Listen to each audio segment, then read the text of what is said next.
What's up, people? Alright, I'm back. More homework. We are doing more homework. Alright. I've already started doing some of this. But, yeah. Let's see.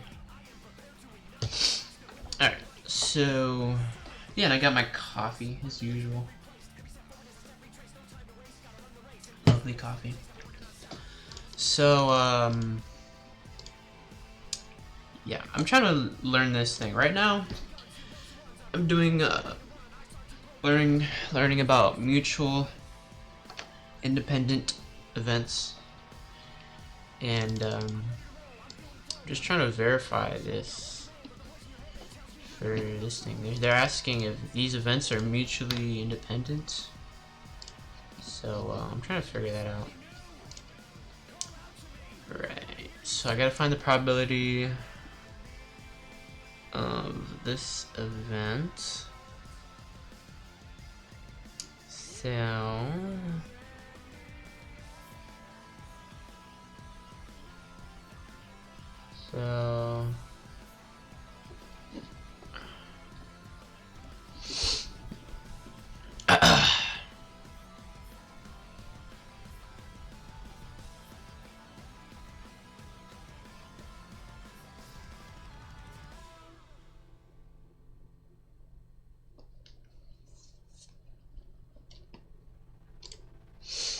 I think they are. Are they mutually independent?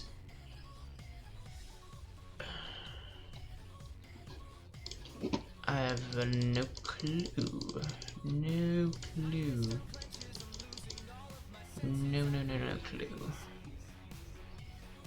So this event is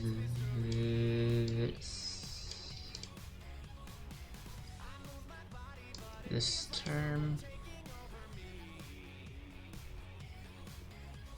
A2 is this term, and we're supposed to multiply. Here I added them. If I multiplied, then that would be different.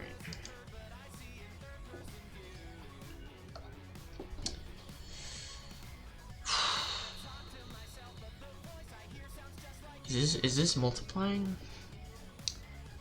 I don't think it's multiplying because these are outcomes. And you're supposed to add the probability of each outcome. Yeah.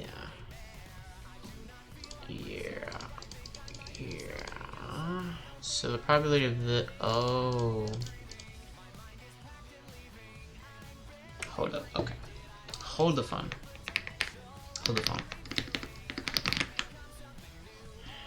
I tried to do too much right there. I do that a lot, bro. Premature optimization. That's what I do a lot. Okay.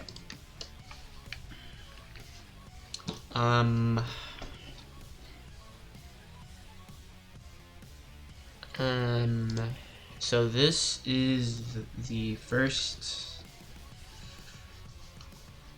thing. Oh my god, do I? Oh my goodness.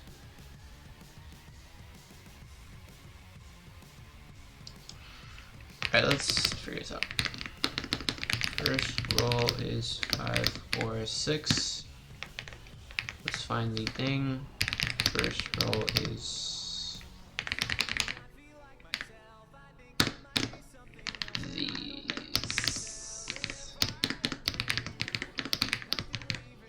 That's how that works, right? Is this is even, this is worse. This is harder. What about this? First roll is this.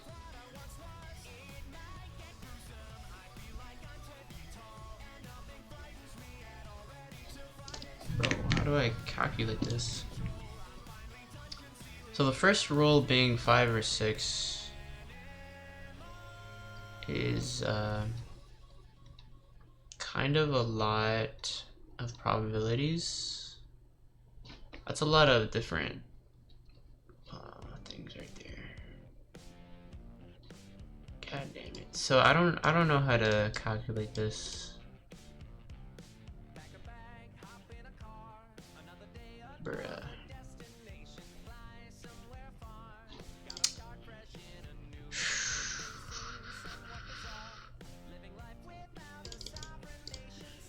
Okay, so their answer to this was yes, because of a very simple reason.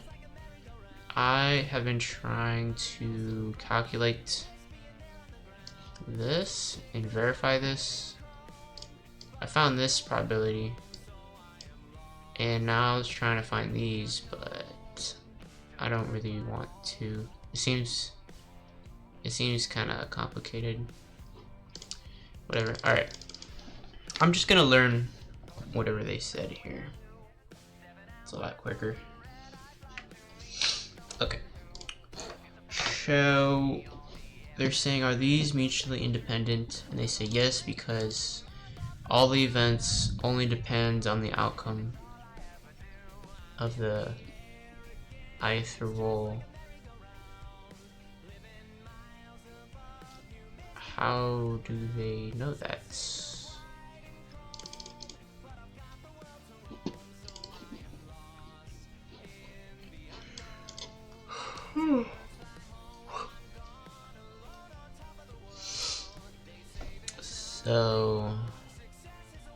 So I guess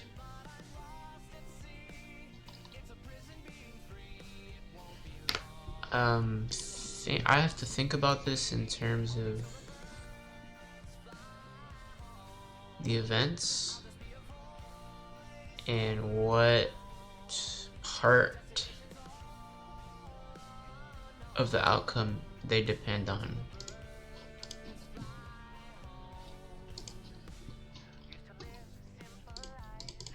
And that kind of makes sense.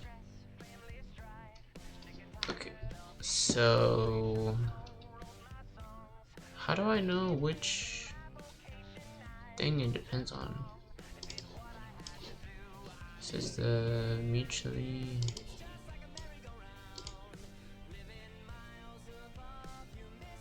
Oh, they say it here. Okay.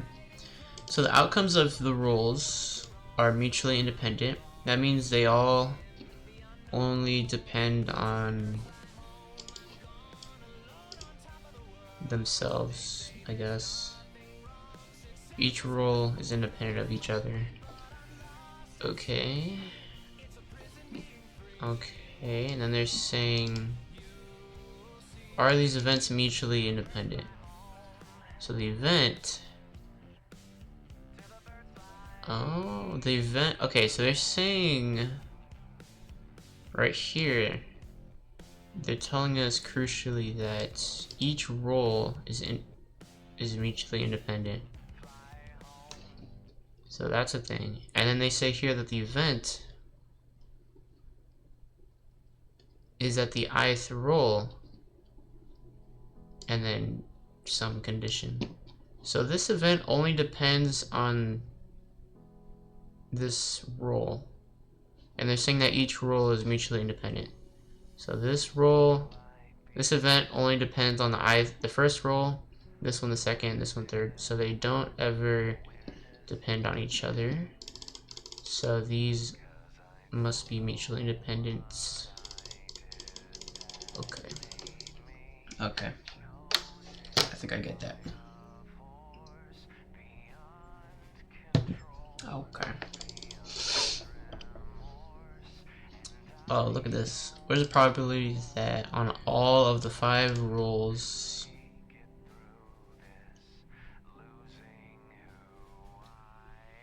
the die comes up at least 5?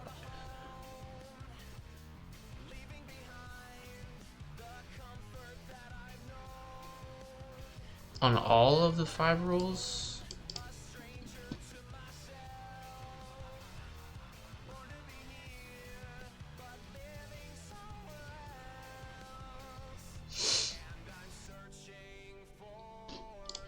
This is not. Oh, whoops. Okay, that makes. What? Oh, I have to do it. Okay, this I don't know what this means. On all of the 5 rolls.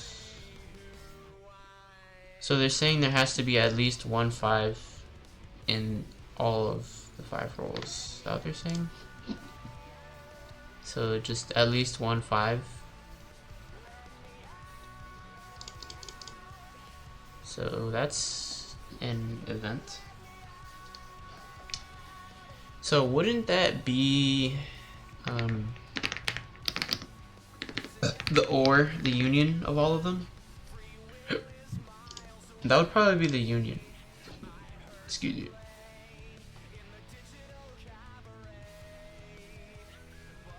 Wouldn't I just add up all the individual event probabilities?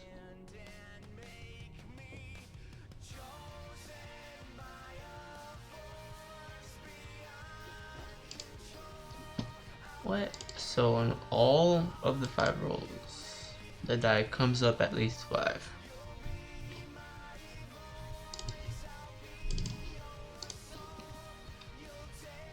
Wait, isn't that this one?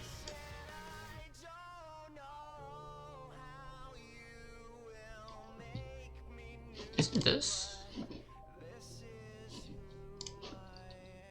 Damn, bro. I calculated that in a different way. I have it here. I probably should do this way though, not gonna lie. This is, okay, so it says, so on all 5 rolls, bro. What the freak does that mean?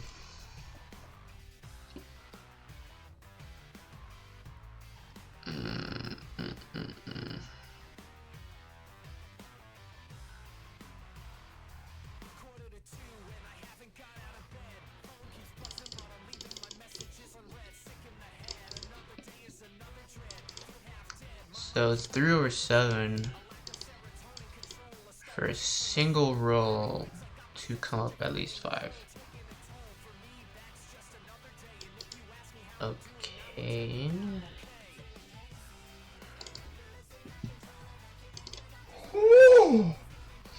There are 5 mutually independent events,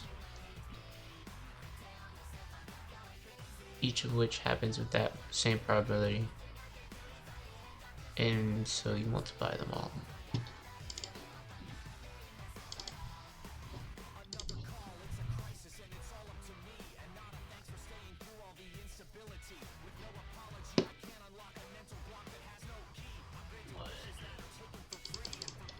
This is... So I have to keep track of the events or something, and if they're mutually independent. It says they are. Oh my god. Okay, and then so we're supposed to figure out. So we're just supposed to figure out if all the events we're working with are mutually independent. And then if they are, we can simplify some calculations. So let's try to include that here.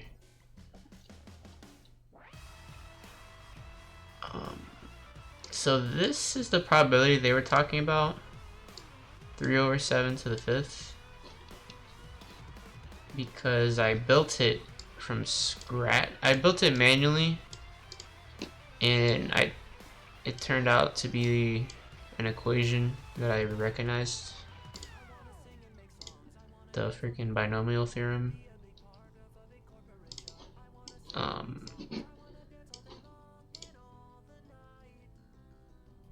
Okay.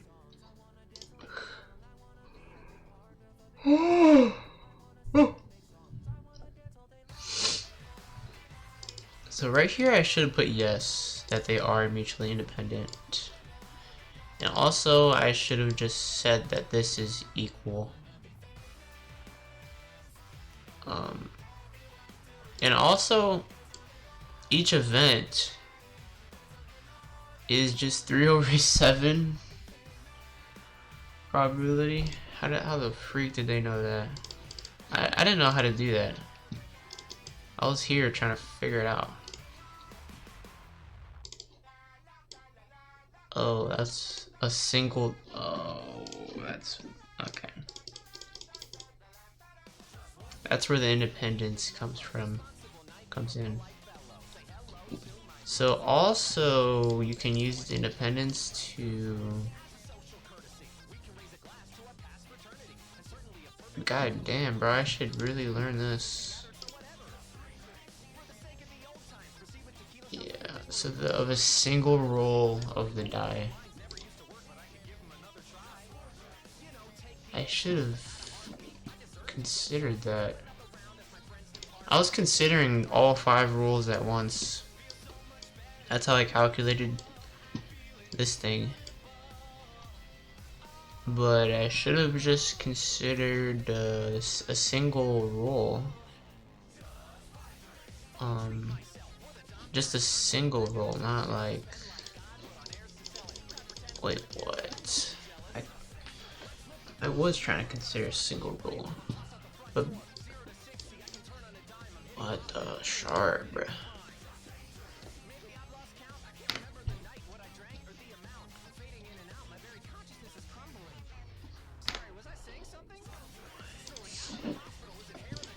What? I think I have to build this one to understand this.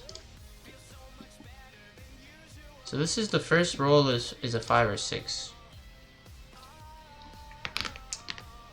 Yeah. Yeah. Let's find the size of this.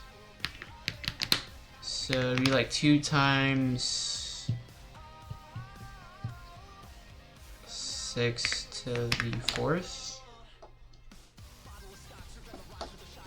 Right? That's what it is, right? That's what it is. Because the first number can be 5 or 6, 2 options, and then there's 4 more digits which have 6 options each.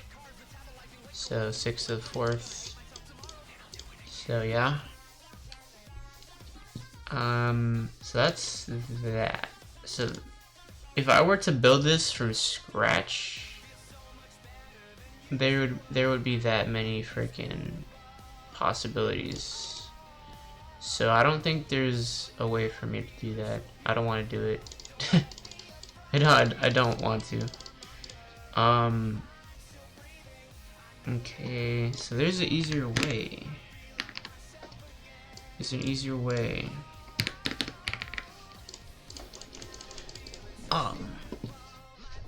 The easier way is if there's mutual independence, I can figure something out. Oh, this is how it works.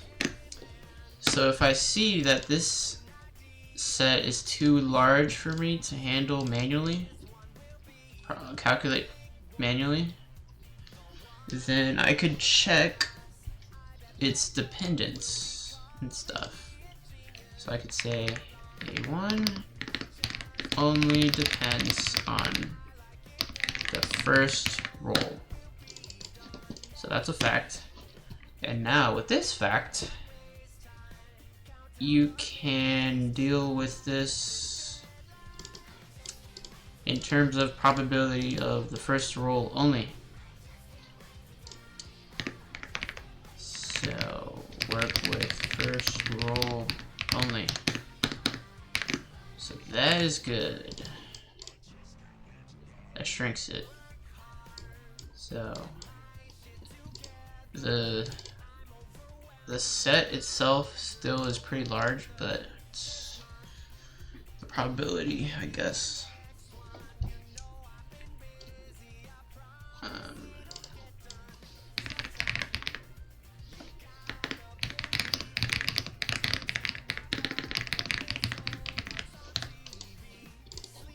Yeah, so you could say this. So this is dealing with statistics, and this is dealing with discrete counting. This is probability, so okay. So you could say, so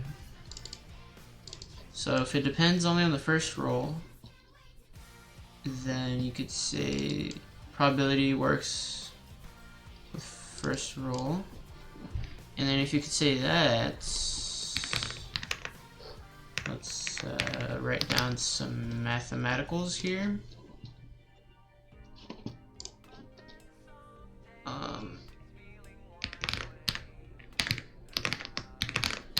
Can I just say this?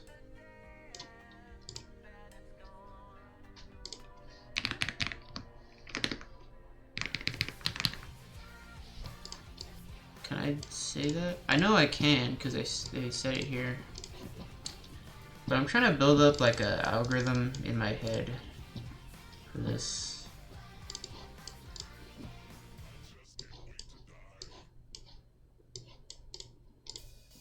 Okay.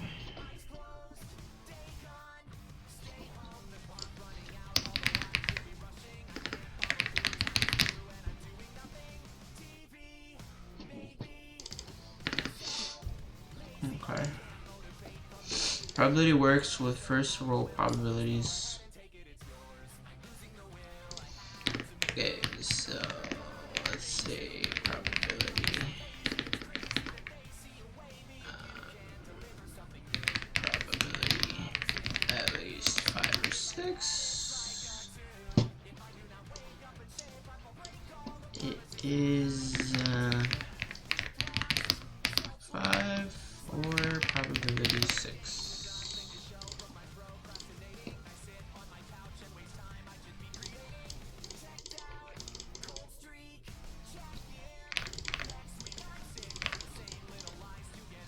Okay.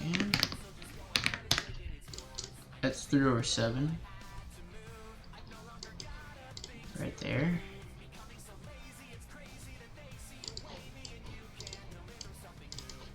I still don't fully get this, but I'm gonna keep going because yeah. So they're saying these events, are they mutually independent? The only difference is that they complemented the first event and they negated it. I guess negating it doesn't change its dependence on things, is what they're is what that is. Okay. Alright. Let's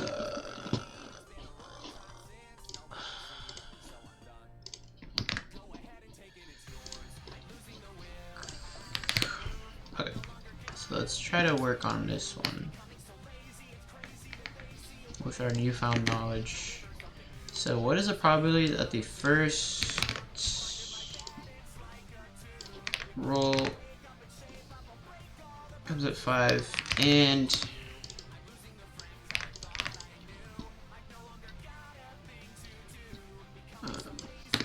for first roll less than 5, other rolls at least 5. 5 or 6. Let's say that. Let's put down some of that right there. First roll less than 5. I don't like that. Not gonna lie. But let's see how this works out. So we just previously established that each each event here is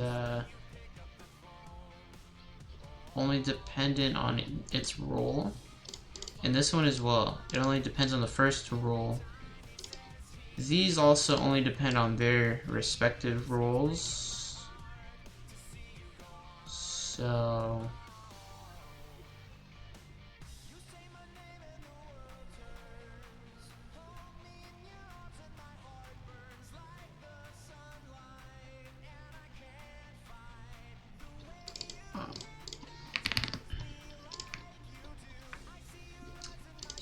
yeah, I guess I'm gonna calculate this.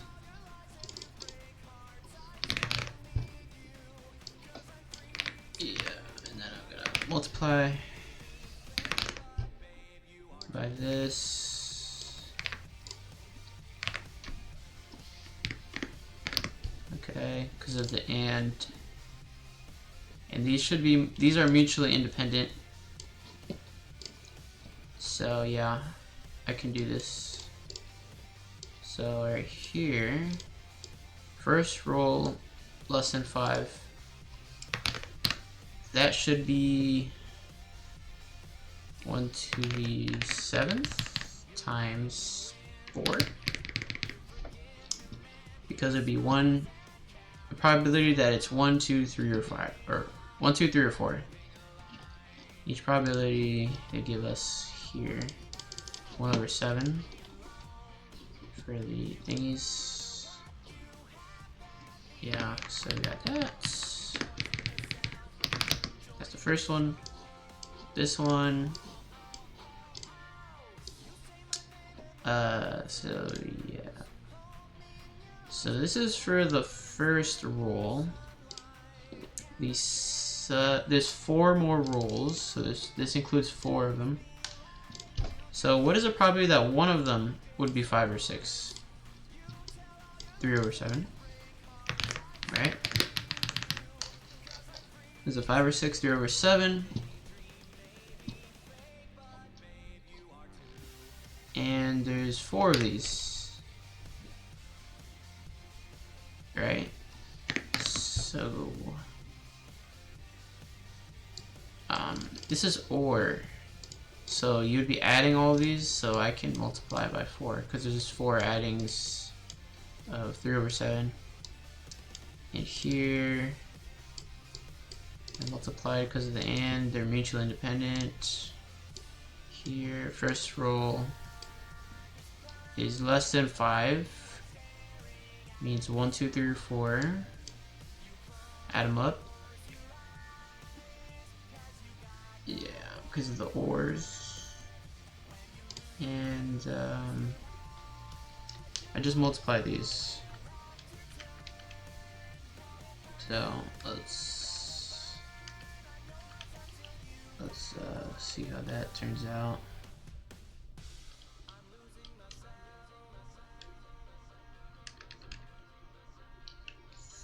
(48/49)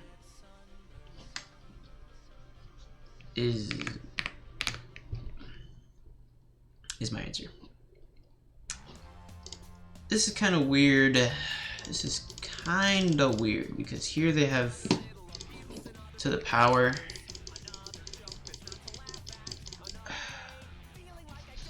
They have to the power. Did I? Okay, guys. Let me slow down, bro. I think I did too much. Oh my god. Let's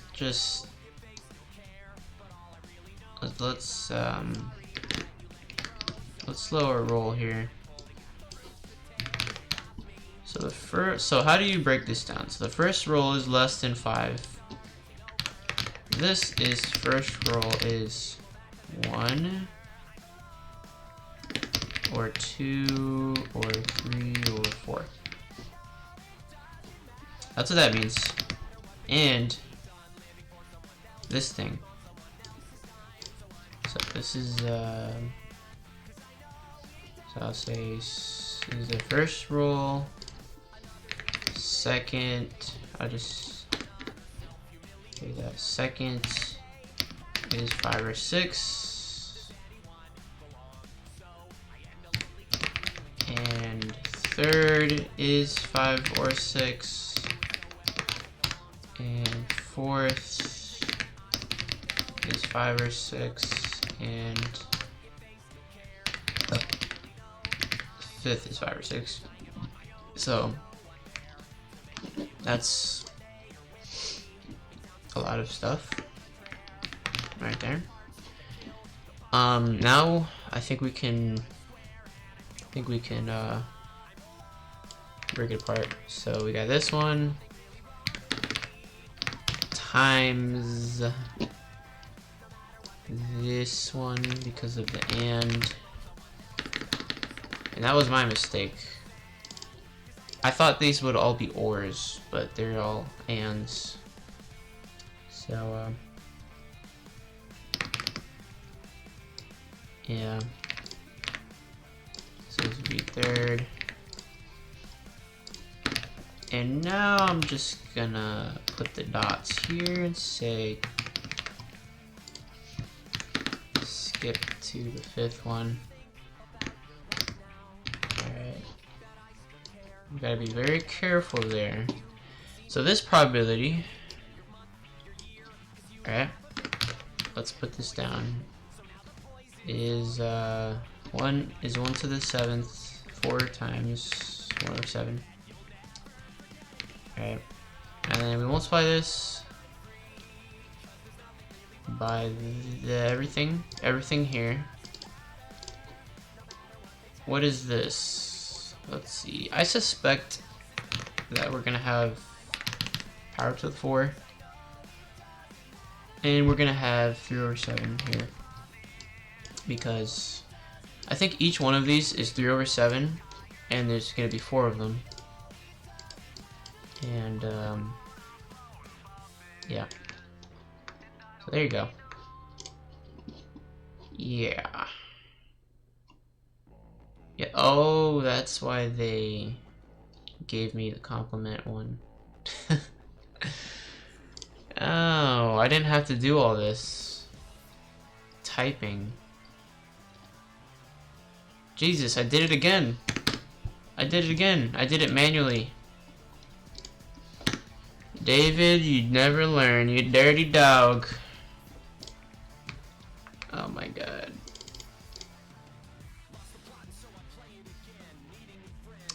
Wow, why did I do that? Why did I do that? They're all mutually independent. I could have just multiplied them all. And I could have noticed that it was just A1, A2, A3.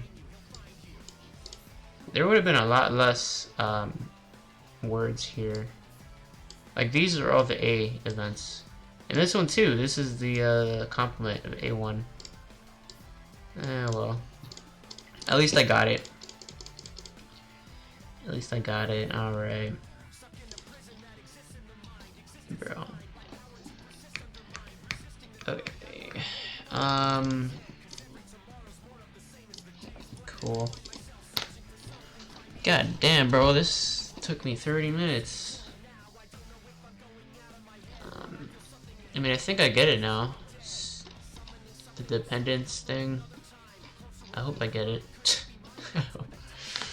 Yeah. Alright, let's see. Alright. So we have a red die and a blue die are thrown. Both are fair. Thank you for that. The events are here. So we have a sample space. 2 dies are being thrown. Okay. Let's write some things down. So that's our sample space, because we got 2 dies and they are fair. So let's mark that down. So the probability of each of them is 1 over the sample space total Okay. Alright, let's mark down these events and find their probabilities, I guess. So this thing A is the sum on the two dice is even, right? So that means it has to add up to an even number. Yeah, so that's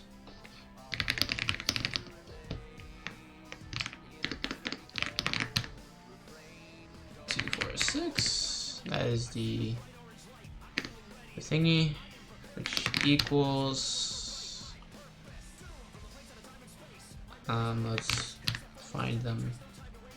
So to get 2, we have 1, 1. Okay. 1 and 1. To get 4, we get 2, 2, and 1, 3, and 3, 1. And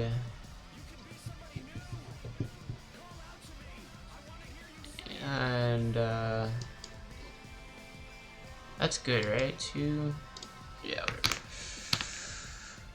Okay, and to get 6, let's start with 3, 3. We get 3, 3. 2, 4, 4, 2, and 1, 5, and 5, 1. So these are all the sums. Alright. 1, 2, 3, 4, 5, 6, 7, 8, 9. 9. Right. Yeah. Okay. So this is 9. Okay. So that's A. So B is the sum is at least 10, which is the sum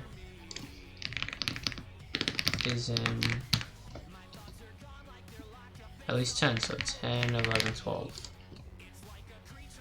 So this is probably, wait a minute, it can add up to more than just this. No, there's more. It's not 9. Okay. So let's add up 8. So let's do 8. So let's do 8. So we got 3, 5. 5, 3. 2, 6. 6, 2. And I suspect there's 2 more. 1, 7, 7, 1. So it seems like it's just increasing by 2 every time. Should I type all of these out?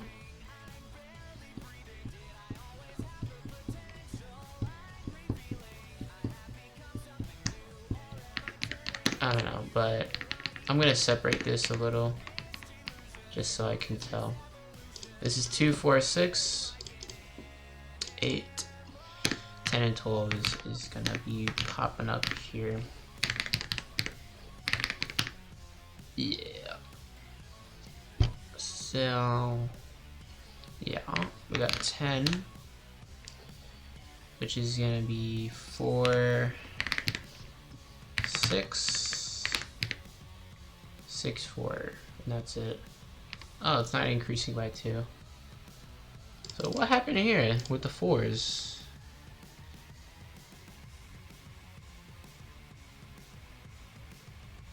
Shouldn't there have been like this many? What? Wait, is 4 is correct? So this is 8.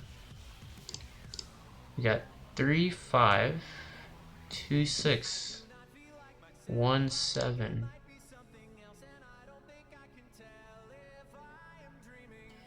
7 isn't a freaking number on this thing. Gosh dang it, David. Okay. Oh, so that's... This is it. Oh, okay. So this is 9, this is 18. Alright, 1, 2, 3, 4, 5, 6, 7, 8, 9. And it's the same here, 18 is that.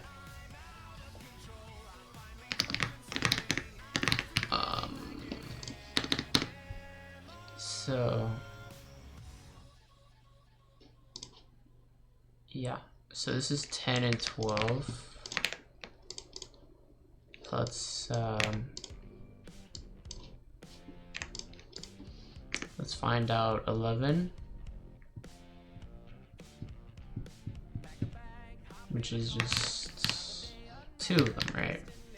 5, 6, 6, 5. Yeah. Okay. 1, 2, 3, 4, 5, 6. Cool. Alright, C is the red die comes up 5. So that should be, so the red die is the first one, and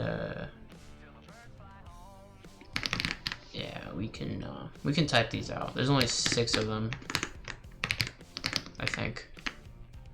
Let's find out. So we got 5, 1, 5, 2, 5, 3, 4, 5, 5, and 5, 6. So yeah. Yeah. Okay. So that's that. Okay, so let's find the probabilities of each event. So this is pretty straightforward. This is a uniform distribution, so we can just divide them and see what we get. So yeah, this is half. B is 6. This is 1 over 6. This is also 6. Alright. Let's see what we got.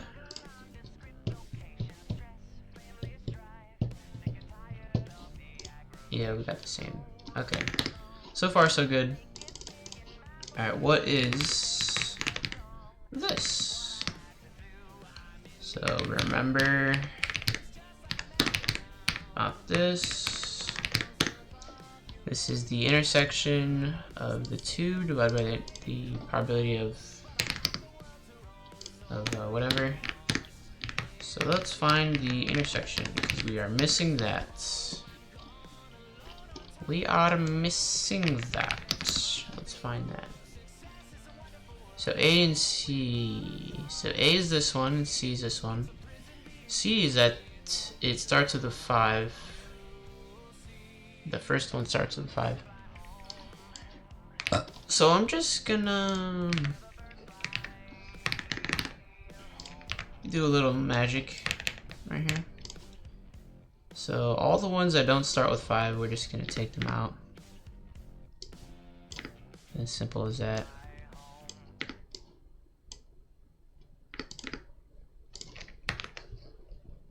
So yeah. Did I erase anything good? Okay, so there's just 3 in this one.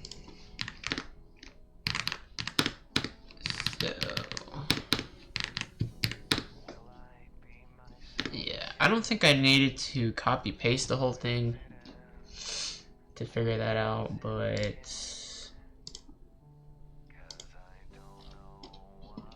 yeah. Anyways. So this equals 3. So we're gonna have 3 over 36 divided by 1/6.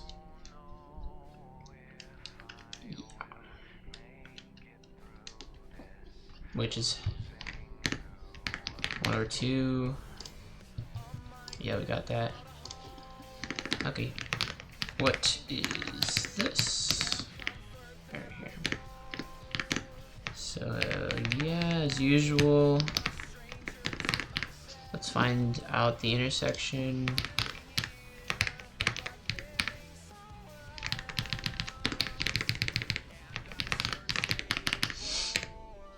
So, B and C intersection. There's 2 of them. Let's just say there's 2. For the sake of... I don't know, bro. For the sake of sakeness, there's 2. So yeah. We got 2/36 divided by 1/6. Okay, so 2/36 divided by 1/6 is 1/3. Yeah, we got that. Okay. Alright, this one is right here.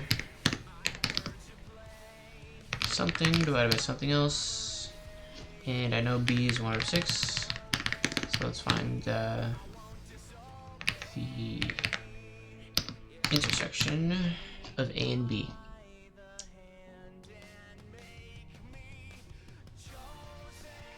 So they're saying, so A is the sum is even, and B is saying the sum is at least 10. So I would just get the even numbers here. So we would just be getting the sum for 10 and 12. And that would be 4 things. So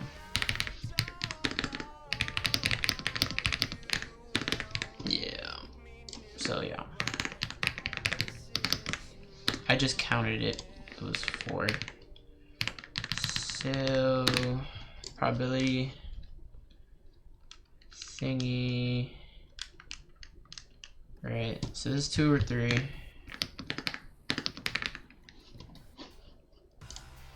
Yeah. Okay, so they want me to check which ones are independent. Okay, let's see how that works out.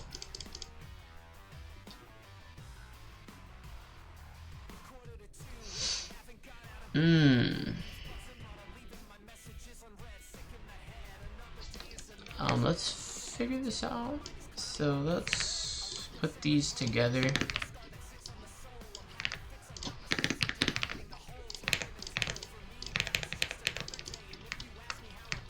Let's just look at them and see if they're independent.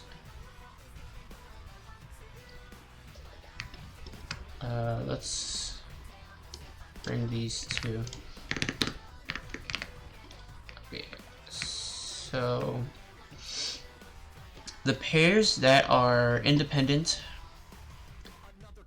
like if A was independent from B,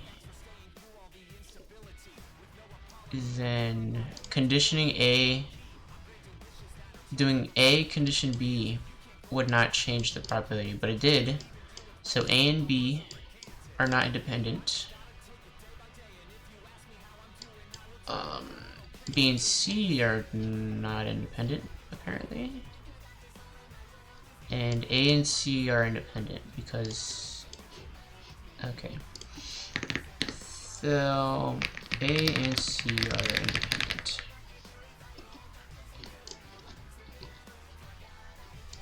Yes. Good. Good. Alright. That wasn't too bad. That was, took as long as it did.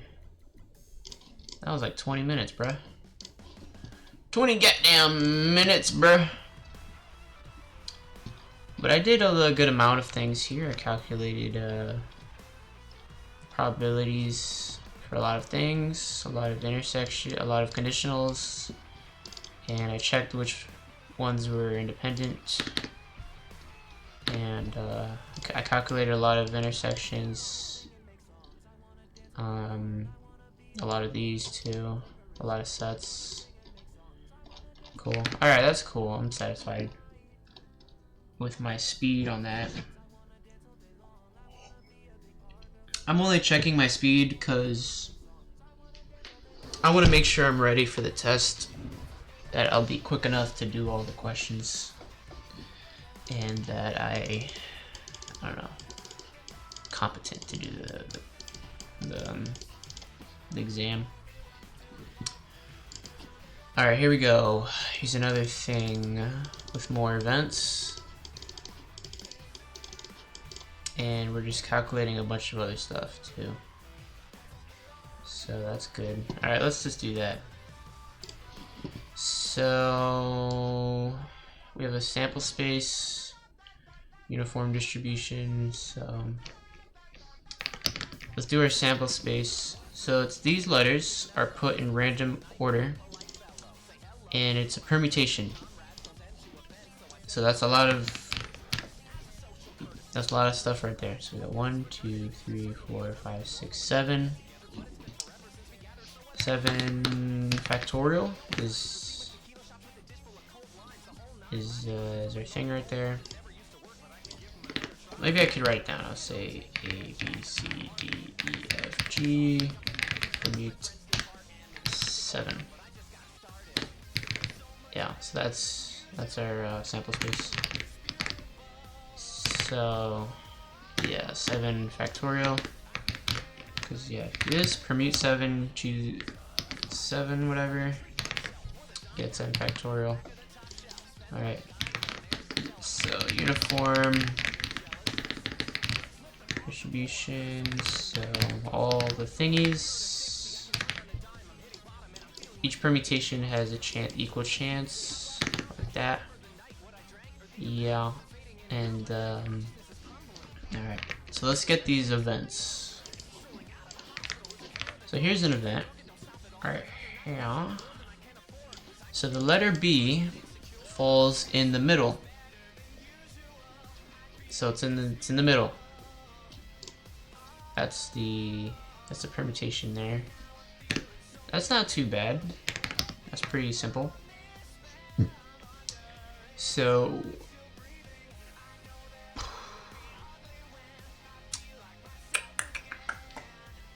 I think that's just 6 factorial, right?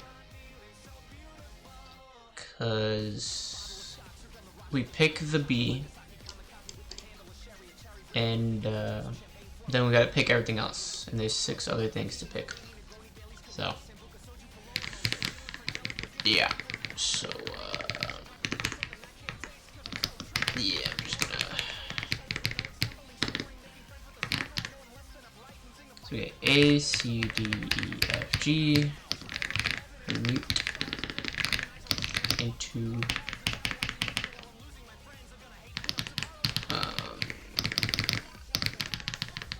so right here there's gonna be a B. Yeah, it's we got 6 options into 6 thingamajiggers. And yeah, 6 factorial. This is our thing. Cool. So that's A. Let's find B. Oh my god, what is this? Okay, let's put this on the side so we can see everything. This is a lot better. Should have been doing this the whole time. Alright, so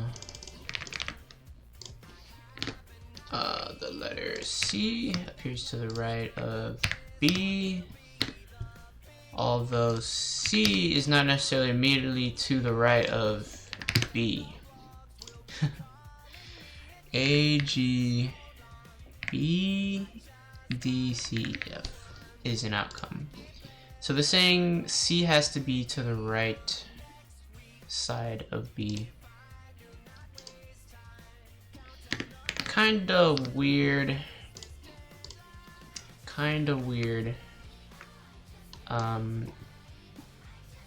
So that's the restriction. The letter C appears to the right of B.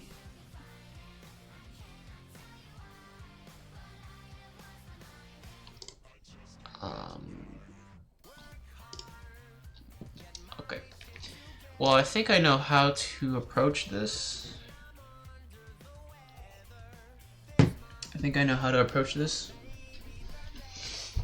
So we're just gonna move B throughout the permutation. So first I'll put it here, and then get the rest of the strings, then I'll put it here, get the rest of the strings, then I'll put it here, and then the rest, and so on and so forth. I'll see if there is some type of pattern, but yeah. So let's try this out. So we have B here, and then C could be anywhere else here, so that's fine.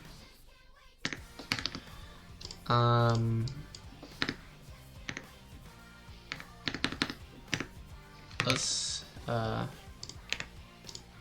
try to write this down.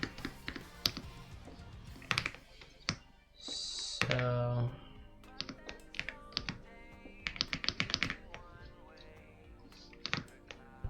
1, 2, 3, 4, 5, 6. 1, 2, 3, 4, 5, 6, 7.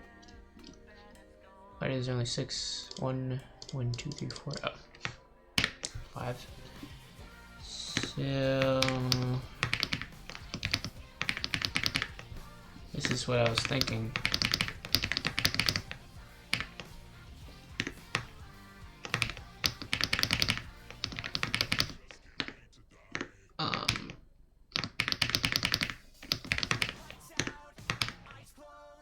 And this is the only. If it was here, it would be BC only. But let's see what this calculation turns into. So if we had this one, we would have 6 factorial. Alright, so we have 6 factorial. Are we adding? I think we're adding. This is adding. We're not. Okay. So these strings plus these strings plus these, yeah. So this string is just 6 factorial. This one is something else. I think it is also 6 factorial, right? Is that how that works? Because for this one, we're choosing the first character, which we have 2 less options. The B and the C are not going to be here. So that's 5. And then here, we're going to choose 5 as well. Is that how that works? Let's figure it out. Let's write this down. So we have A, B, C, D, E, F, G. So on the first choice,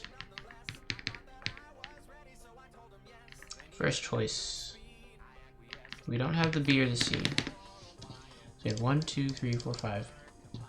So let's say we chose the A. Right. And now it's time for the second option. Let's add the C, because now we can use the C. And there's going to be 5 things. And it just decreases. So now we get 5 factorial. Okay. So that's that. Now let's do this. So let's see how that works out. So the first option, so we don't have the B or the C yet. So there's the first option. We have 1, 2, 3, 4, 5. Right. So 5. That's the first one. So we choose this one. Let's say we pick the A. Now the second one. Let's say we pick D. Alright, now we're out, and we're on to this one. And now we add the C, and now it's going to be 4 factorial. And I think I see a pattern right here. Alright, let's continue this pattern. This is gonna go, I don't know, this is gonna keep going. This is probably some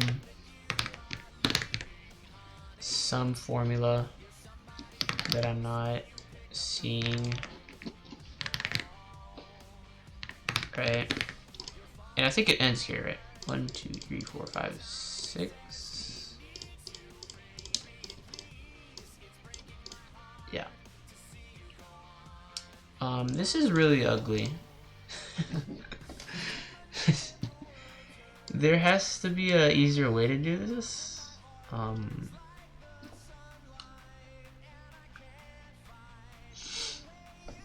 Is there an easier?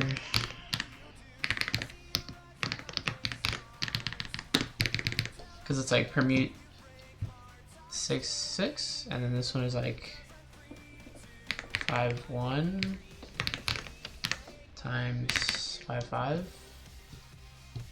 plus 5, 2. Is that right? 5, 2, 5, 1.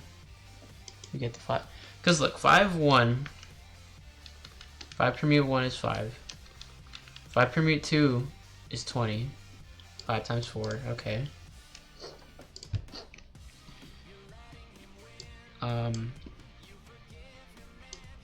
So how about this? Let's not include this one, but these will go down.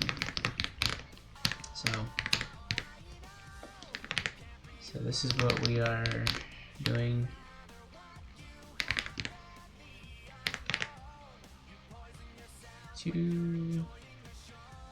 Yeah. And then we reach this, is it? We reach this. So let's calculate that. This might have taken too long for my liking. That might have taken too long. I hope there's an easier way to do this, and that I figure it out.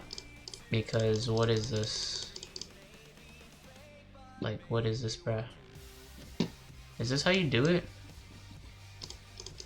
Whatever, doesn't matter. Okay, anyways, this is actually still here. It's just a 0. Yeah.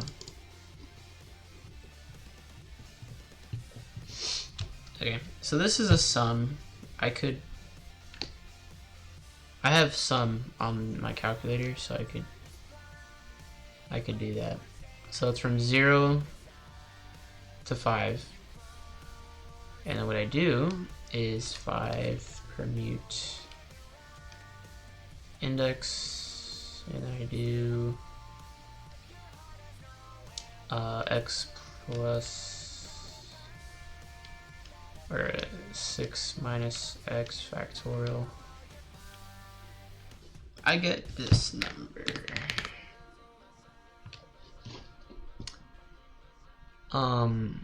I'm gonna see if that's correct.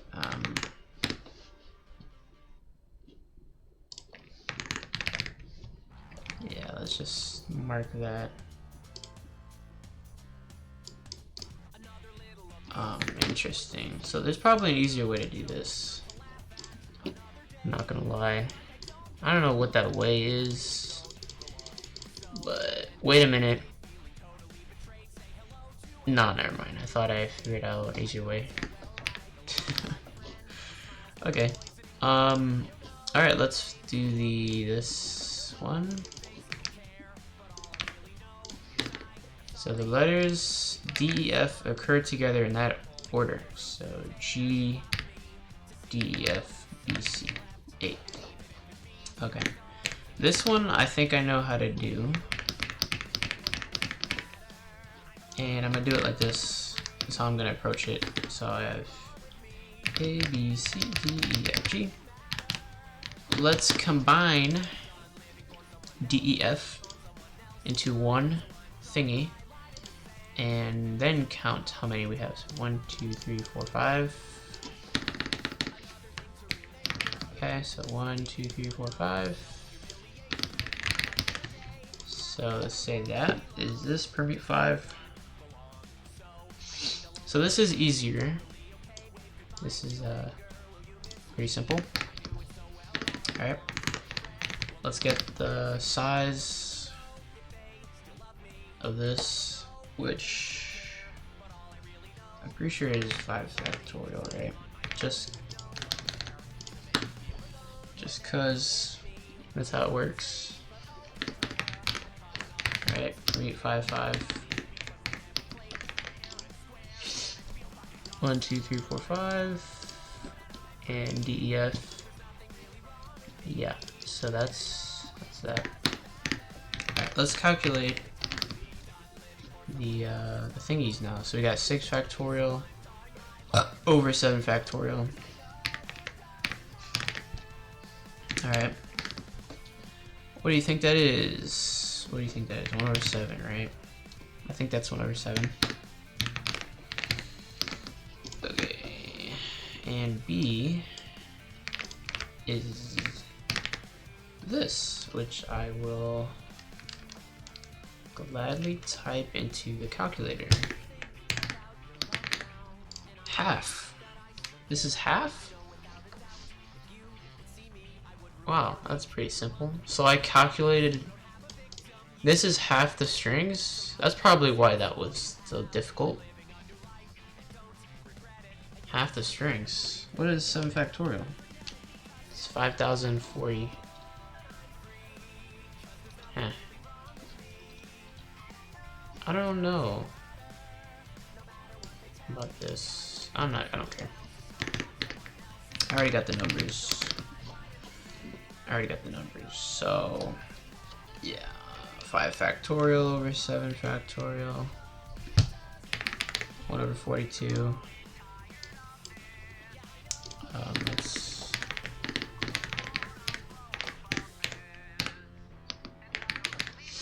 Let's check.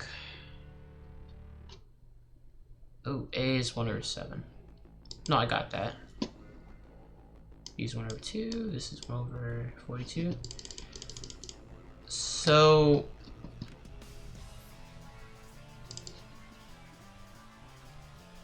what is this?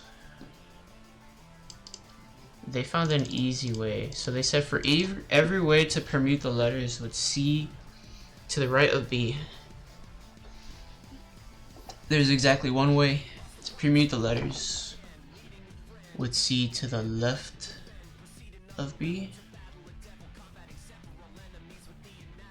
So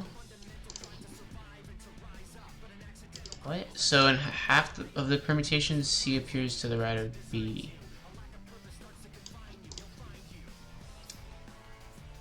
What? So they figured out that if you swap them, it adds up to the total permutation, the total space. How did they know to do that?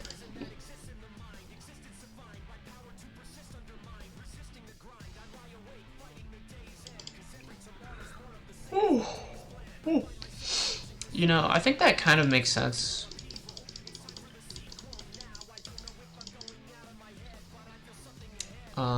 Because we're just sliding the B across, I guess, even though the B never reaches the end.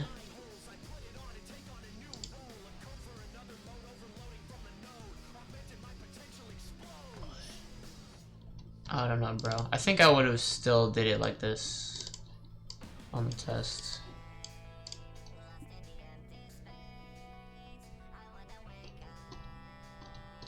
Okay, that's interesting. Uh-oh. Now comes the conditionals. No. No. I don't want to do anything related to B, because this seems complicated. No, I don't want to do it. Oh my god. Alright,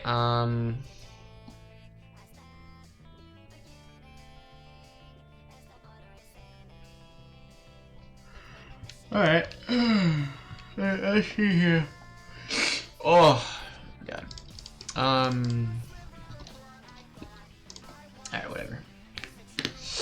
So let's find AC. So AC.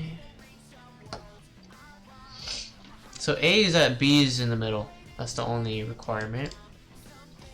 And C is at D, F is moving about the string.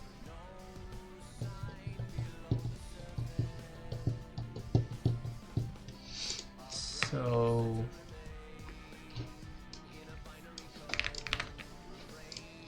can I check something?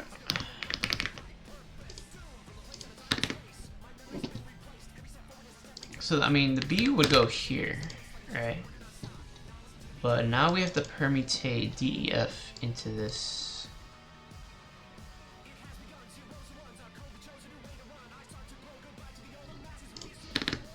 Right.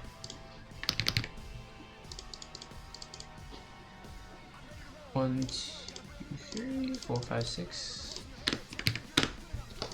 So here's the deal.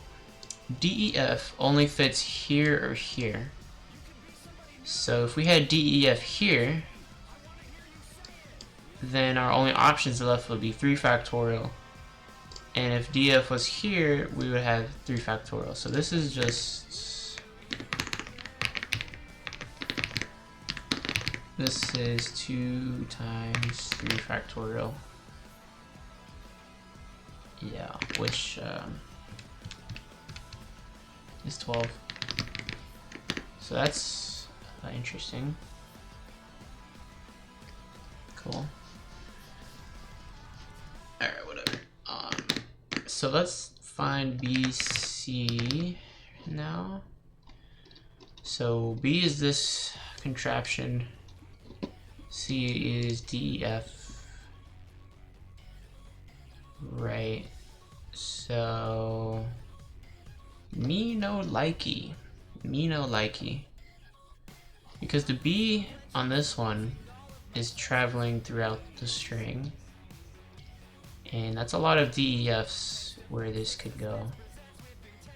So I don't want to do that, but I think I have to. So let's see. Oh my god, where? So we got this. Alright, let's show the arrow for permute or something. Permute arrow. I don't know. So we got A, B, C, D, E, F, G. D, F goes together. We took out the B already. And the C has to go after. That was the condition of this one. Yeah. This is not fun. This is not fun. Alright, so the C is not an option right now because... Oh, it is an option.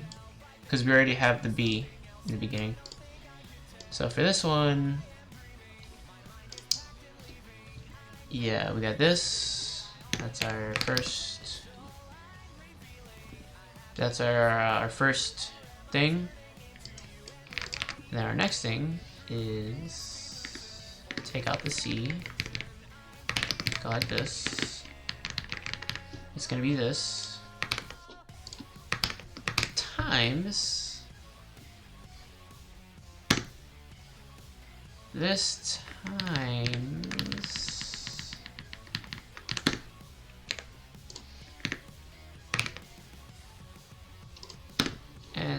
the next option, which would be, now we have C. Let's take out one of the other options, put a dot here so we don't use anything. And now we have these options, so there's 1, 2, 3, 4, 5. We gotta do DEF as well. Also, DEF is not an option for the first choice.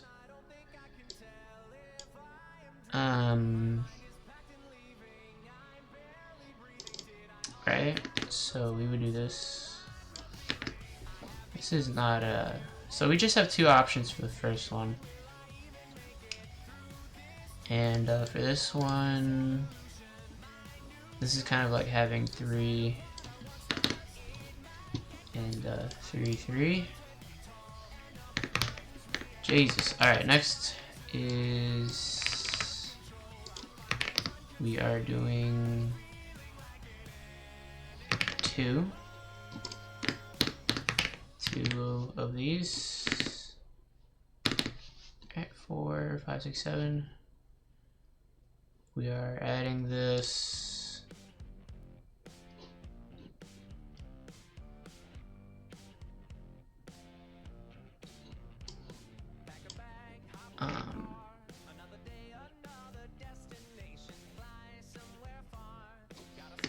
Yeah. So this is a thing. We multiply these. This one. Bro, this is... what is this? This is getting weird. This is getting weird. So this is 2. What if we just say this is 2? So we got 2 times 3 factorial. Alright, that's that. So let's see if we end up with a pattern, I hope.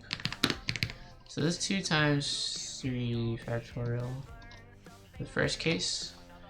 For this case, we have... so we have the first 2, which cannot include C, cannot include DF. And, because it's too small. And, Jesus. Bro, what is...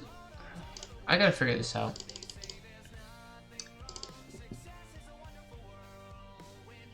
They do something here, guys. Something clever. What? In exactly half of the permutations in which DF occur together, C appears to the right of B. So doing it this way is kind of slow and error prone, I think. So I don't think this is good with this right here. I think I have to change this. So what did they do for B? So they're saying for every way to permute the letters with C to the right of B, there's exactly one way to permute the letters with C to the left of B.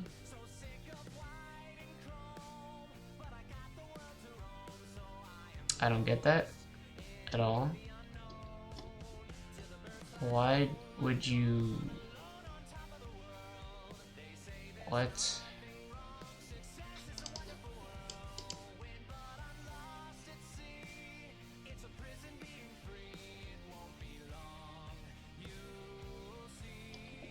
Hold up. Hold the phone. Hold the phone. What is this? Oh my god. Have we reached an hour yet? Oh my god, I'm gonna play Ratio. I'm playing a Ratio. I have the low quality mode. Dude, this is still going. Growth. Alright, Alright, what if we do manhunt maze? I think I lasted long enough, guys. Let's do goddamn 15. Alright, let's see about this. Let's see. What's going on here? What do we pick? What do we pick here? Is this arms race? No. Okay. I don't know what to pick.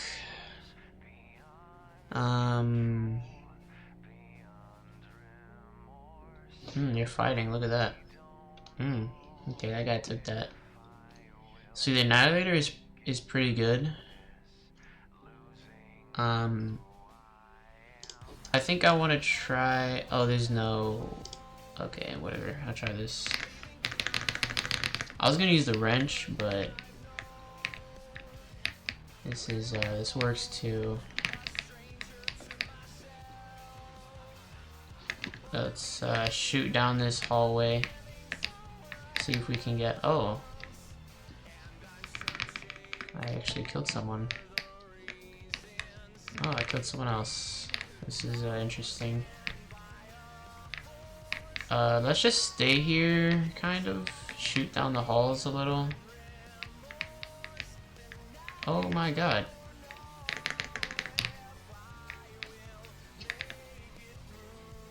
There we go, we got. I don't know what the. Okay, this is a little crazy. This is a little crazy, I would admit that. Let's shoot down there. This always happens on Manhunt. Growth Manhunt. It's always so chaotic. Like, bro. Oh my god, here's the oh, he's doing a hack thing. He's like shooting at a weird angle. I can't even get a hit on him. Hey there, buddy. Oh, there we go. It's over. No. Yeah. Just like that. Like, look at that. Some guy killed me, and then he got killed, and then the guy who killed that dude got killed. This is crazy. Alright, let's try something else. I want to do this.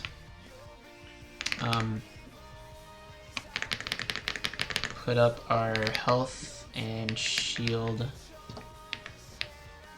so we can have something going on here. Let's see. Can we get any kills with this? That's what I want to know. Are we safe from like people here? I put max health as much as I could, health and shield. But I want to see where how this build treats me.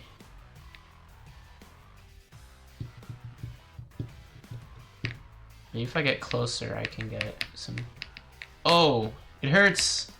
Oh no. Oh, what? Oh, there's the leader right there. Oh my god. This is crazy. This is a crazy game mode. All right, let's try. Let's try this again, but this time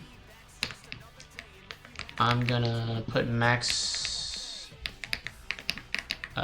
bullet speed so that maybe my traps have a higher chance of attacking the other person, like keeping them at a distance. Right? Okay, there we go. We got that going. Let's do our health now. This is not good because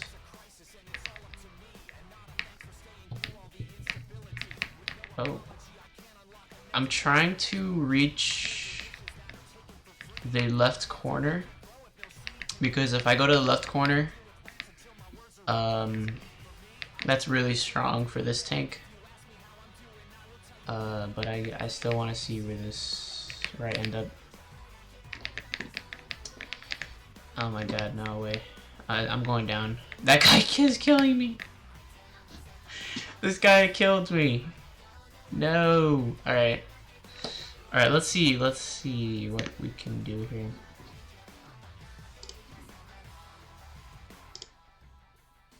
Wait. Alright. Let me try this again. Let me do this. And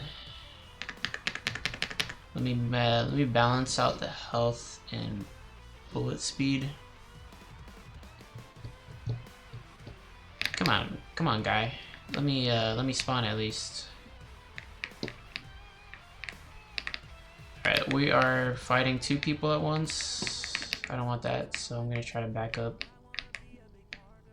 Let's see if we can strategically play this tank. I'm trying to get to the corner. That's like my only goal. The Constructor is a pretty good tank, not gonna lie, so maybe I'll try that. But again, so I have reached the corner. Let's see how that works out. I don't know how this is gonna work out. I see here that some of the traps are getting killed by the wall, which is not ideal. I want all my traps to last. Yeah, if I stand here, the traps won't get hit by the wall. Let's see. Just trying to find like the optimal, like... Oh, there's a dude there. Uh-oh, he's gonna kill me. Come on, man. Chat is disabled. That's good, I guess. What is he doing? Is he... Okay. Hey, I got some hits on that. I didn't get any XP. What is this? Alright, let's see if we can defend in this corner. I don't think so. This is tough. No. Okay, that was kind of tough. Let's try the Annihilator, or the... Let's try a Constructor. Let's try that. Constructor. Alright, so let's see how that works out. There's the guy with the macros. Let me get that kill, please. Thank you very much. Let's get health. Can we defeat this spread shot? No, I don't think so. I think Annihilator's really good. Not gonna lie. That might be like the most OP tank.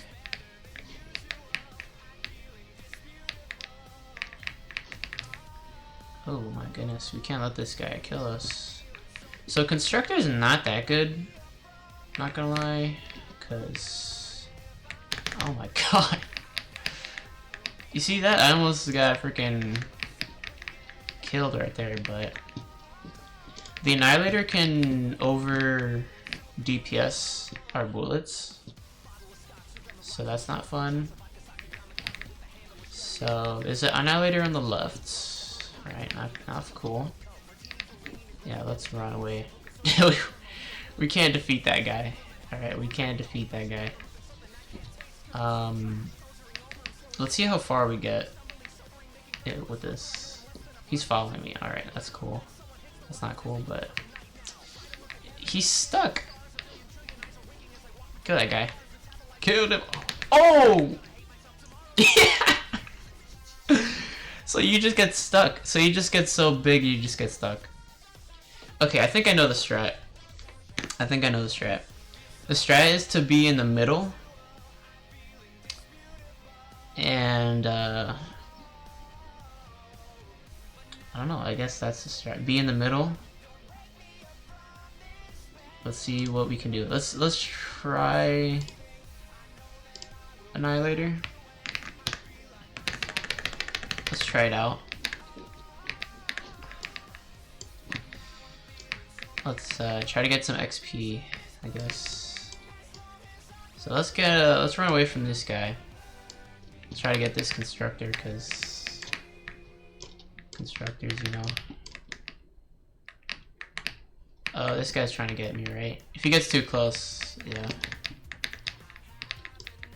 Here we go. Hi there.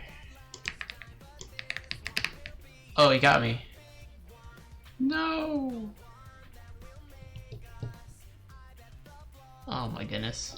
So they're teaming in the middle. What if I do this? Just get a nail gun. I feel like this is not a good tank because the Annihilator can just kill us. Oh, that guy, that's a good tank. I didn't think about that. That's a good tank because his bullets, yeah, his bullets go off to the side.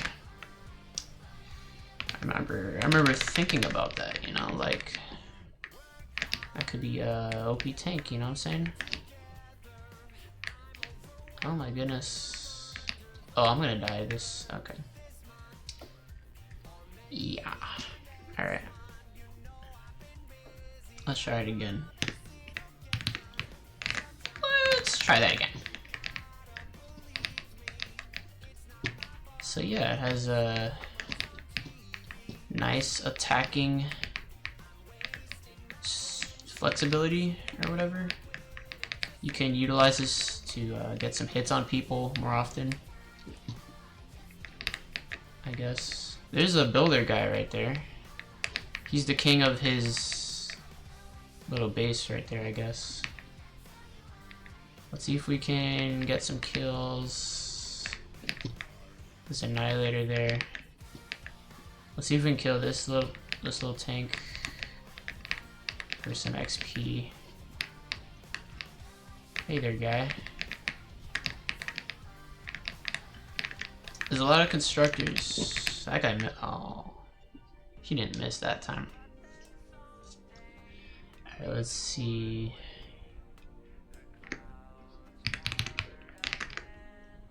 Alright, let's try this out.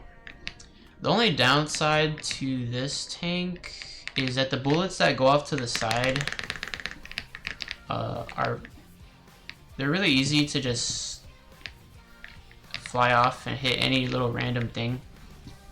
Any triangle, any square will put it off its course. So that's not ideal. So yeah, like this triangle, it kind of ruins the playstyle a little. Like, it's not ruining it, but let's see how we can get this guy. Let's see what we can do. Let's send our bullets this way. Maybe we can sneak some bullets into past his Annihilator bullets. I'm trying to sneak my little bullets past his big bullets, see if it if I can get any hits on him.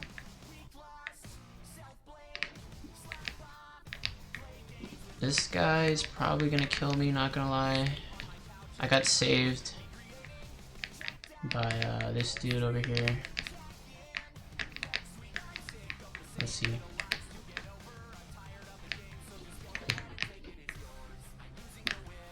I'm sorry, bro. I gotta survive. You gotta do what you gotta do. Oh, I see how it is. I see you gotta survive too. I see how that is too. Yeah, at a greater distance, my tank is better, kind of. Just trying to get some hits on him. But his bullets are actually stronger, so yeah.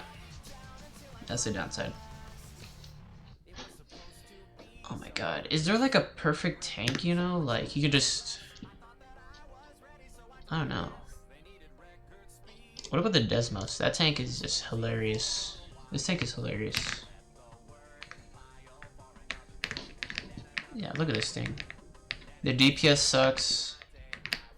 The only thing going for it is that you can like shoot around corners, and also your bullets can like bob and weave around other people's bullets, but the bullets themselves are very weak.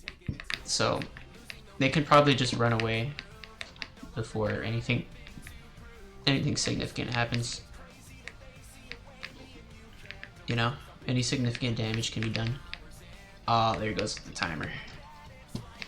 Alright, let's try to get one more kill, one more life.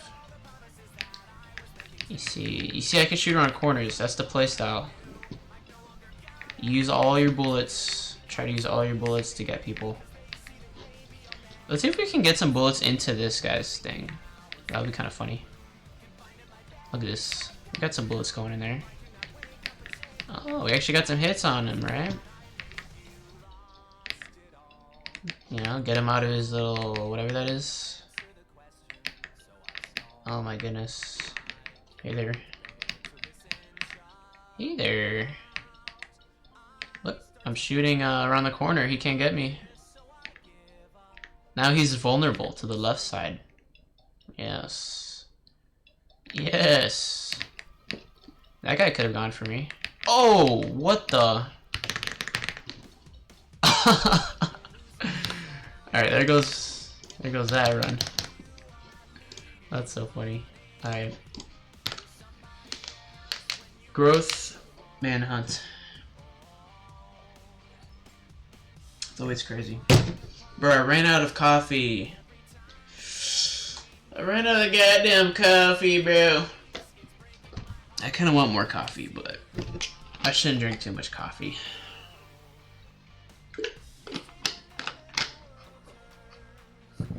I think I'll stick with the water. Water's good for you. Oh yeah, so I was doing this, and what the hell? Yeah, I was doing this one. So I'm gonna give up on this question for the sake of my sanity, because I don't want to freaking. Just the only thing I don't know how to do is this one. This one, bro. And they give a weird, you know, what is it? They give a weird freaking, something, dude.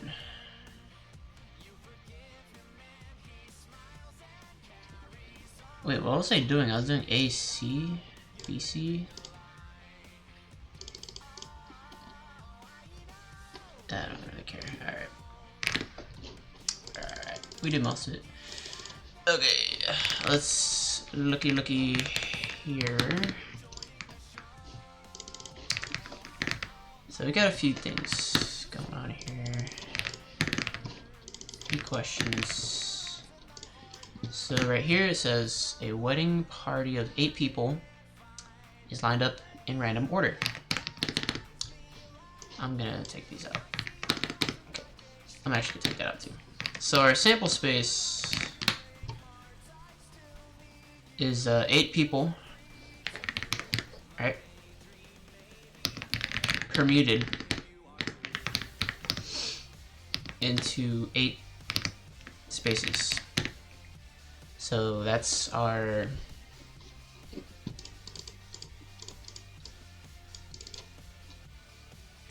let's just say permute. That's our thing. So the sample space is 8 factorial. Everything is likely, so it's 1 over 8 factorial. Yeah, that's a number. So yeah, we got this here. What is the probability that the bride is next to the groom? So here we go. I know how to do this. So we got bride, groom, and 6 people. And we have this, groom, bride, 6 people. So these are, that's our event thing. So it's this plus this and it's gonna be permute 7 things, and is permute 7 as well. So these are, that's our event, right? So this is 7 factorial, and 7 factorial. So that's 2 times 7 factorial, which is a number.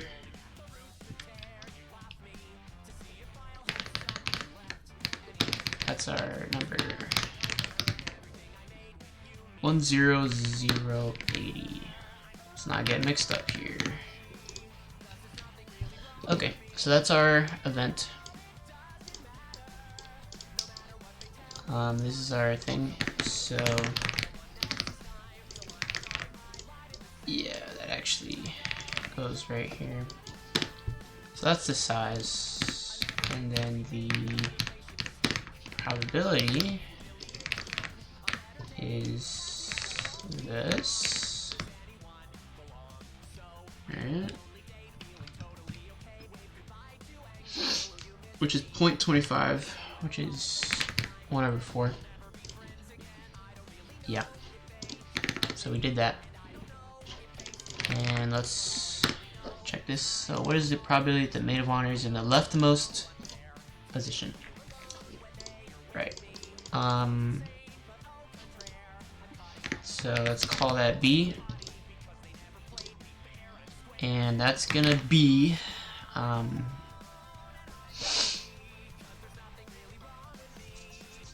pretty easy. It's gonna be pretty easy is what it's gonna be.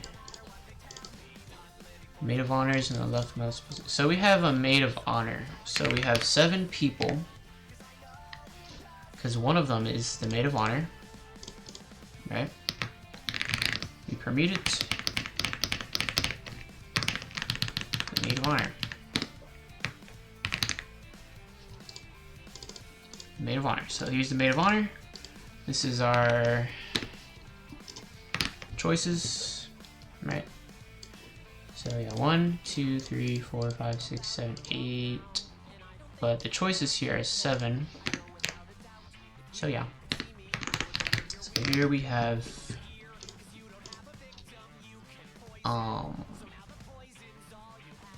7 factorial. Yeah. So the probability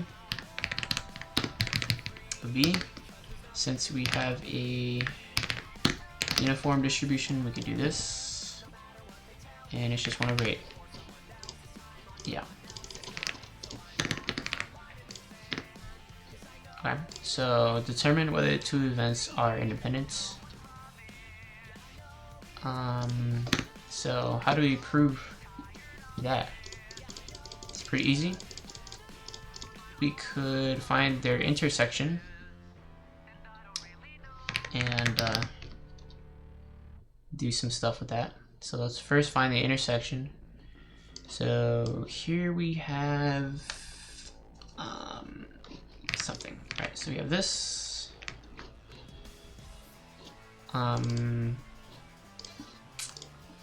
Right here. So the string we're going to be working with is this string.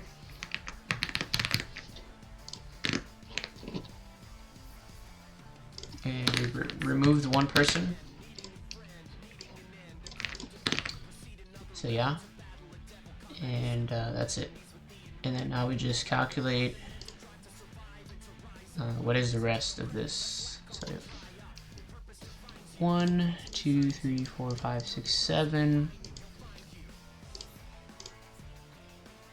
which is kind of odd, I'm not gonna lie, now that I think about it. It should be 6. Yeah, it should be 6. Because we have 6 things in here. So what is this? 2 times 6 factorial.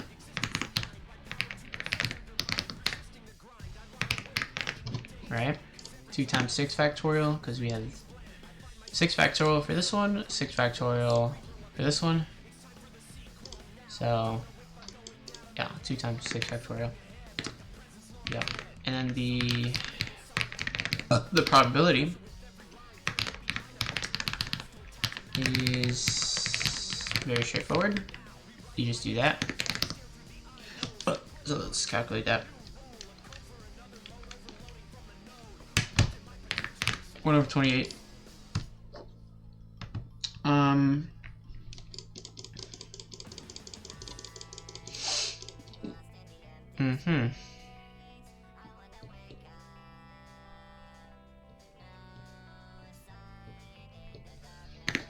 So if they are mutually independent, that means that the probability of this would equal the probability of A times the probability of B. So let's do that. 8 times 4 is 32, so they are not independent.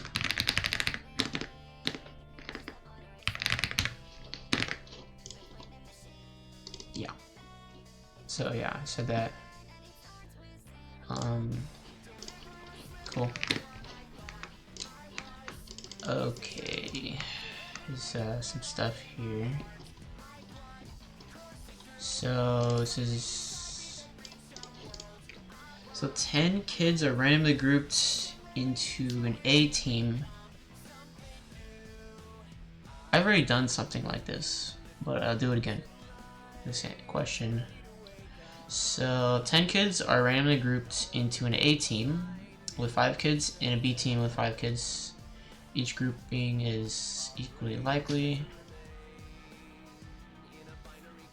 So our sample space is 2 groups of kids, 2 subsets of kids picked from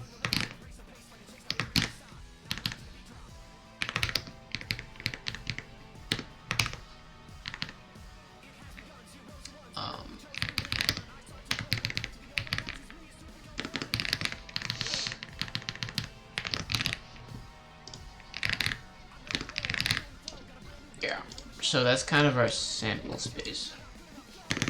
I would write it down. So you have 10 kids, you put them in a subset of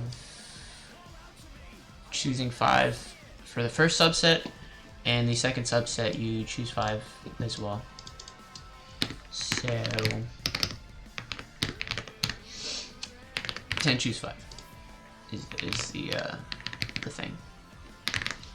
It's technically 10 choose 5 times 5 choose 5, because for the first team you have 10 kids choose 5, right? And then the second team you have 5 kids left, choose 5. But this equals 1, so you're good with this, just that. Right, so that's the sample space. It says each grouping is equally likely. So this is our probability of every outcome is that. Okay, and then it says the group includes 3 kids, Alex and his 2 best friends, Jose and Carl, and we are defining some events. So J is this event, right? Let's figure that out.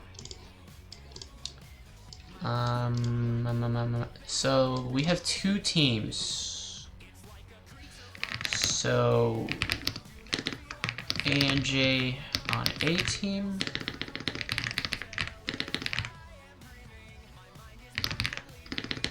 or A and J on second team. So that's the event.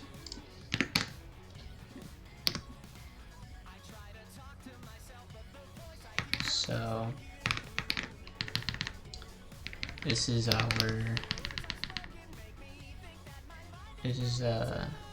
thing.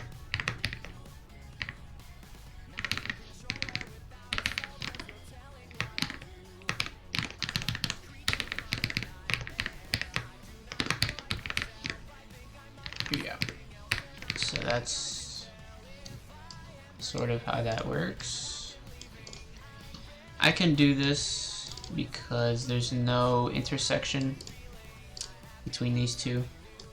Like, they can't both be on both teams at the same time. So, yeah. Alright, let's figure this one out. So let's say A and J are on the first team. So for the first team, we have 8 kids left. Choose 3. Alright, 8 kids left, choose 3.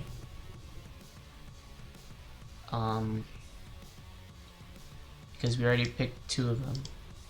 So yeah. And then the second thing is the same. So it's just 2 times that. Yeah, so that's that. So let's get the next event. So this is the same type of thing. This is the same type of thing. Here it's Alex is on the same team as Jose, and you just have a J here. Here it's Alex is on the same team as Carl. It would be the same thing, you just put a C here, but it's the same numbers and same logic. So yeah, so we good with that. So this is the, let's see, right? And they're saying here, are they independent? I don't know, let's figure that out. So to find out if they're independent, we would have to do events J and C. J and C means they all end up on the same team, basically. So you would have A, J, C, alright, and then here you would have, let's put a number of dots that amounts to the correct, yeah, the correct thingies. Alright, it's that or this.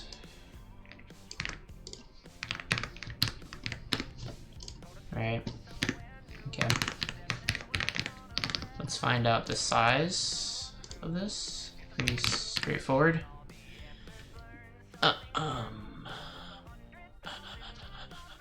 So we have 7 kids to choose from for the first team,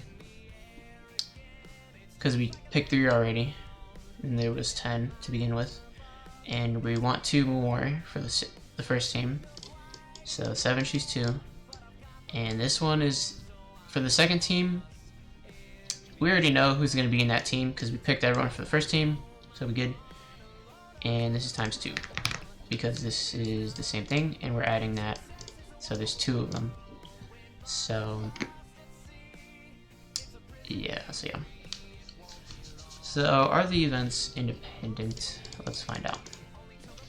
So if they are independent, this, which I'm gonna find out right now, is this divided by this.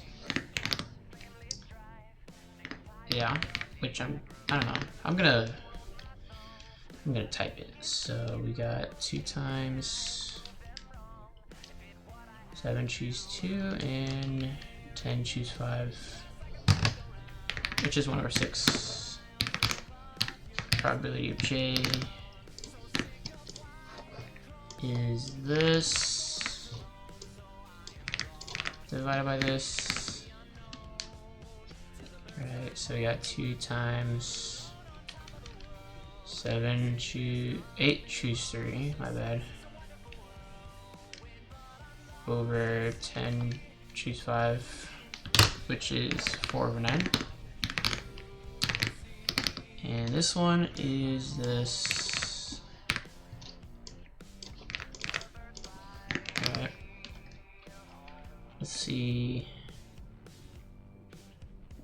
This is the same as, these are the same, right? Yeah, so it's 4/9. Alright, so let's see if these two multiplied equals this one. So, yeah, so 4/9 times 4/9 is not 1/6, so these are not independent, right? Yeah. Yeah. There we go. So yeah, this is pretty nice here. I like my syntax. Yeah, let's keep going. I'm just gonna finish these questions and then I'll call it. Yeah. So we have a 5-card hand is dealt from a perfectly shuffled thingy. They don't say if it's a uniform distribution. It is no, it's uniform because it's perfectly shuffled.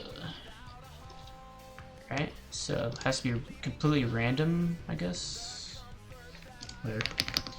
So yeah, let's just say 52 cards per mute 5.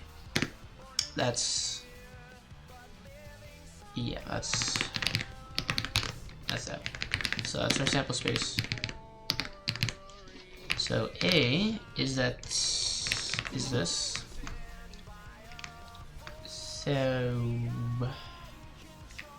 the hand is 4 of a kind. So all 4 cards. What? All 4 cards of 1 rank? Oh, okay. So that means we have 4 cards of the same rank, and then the 5th card is just a card of a different rank. So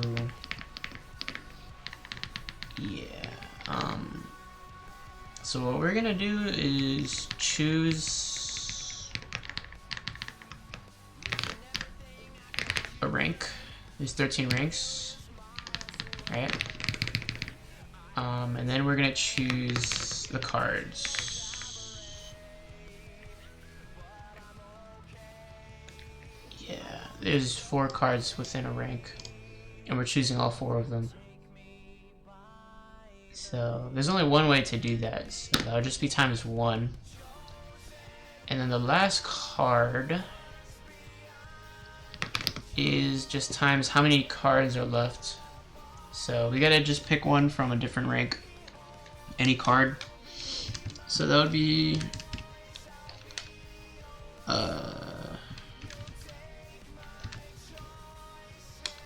52 minus 4, I guess. Yeah, right? Because 52 cards to start with. We picked a rank that we can't use anymore. And there's only 4 cards per rank. So that means we took out 4 cards. So 52 minus 4. So yeah. Okay. Let's put B. Oh, here we go with the goddamn at least bullcrap. Alright, let's just do the complement C. Yeah, so the complement would be at most 0 aces. And yeah. Let's do that. Let's calculate that. So at most 0 aces just means you take out all the aces from the selection and choose 5 cards from them. So I think that's 48 because there's only 4 aces. Wait, what? No, there's 13 aces. There's 13. Oopsies. So 13 aces. No, hell no, that doesn't make sense. Yeah, there's only 4 aces. Yeah. So you took out 4. You have 48 cards left. Choose 5. That's the complement. So yeah. So this equals this. This is not permute. This is subset. My bad. Okay. So there we go. We got that. So let's find the probabilities. Straightforward.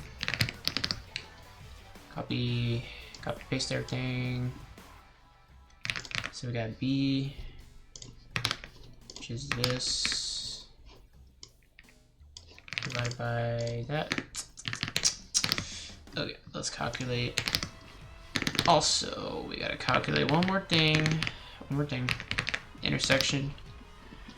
Alright,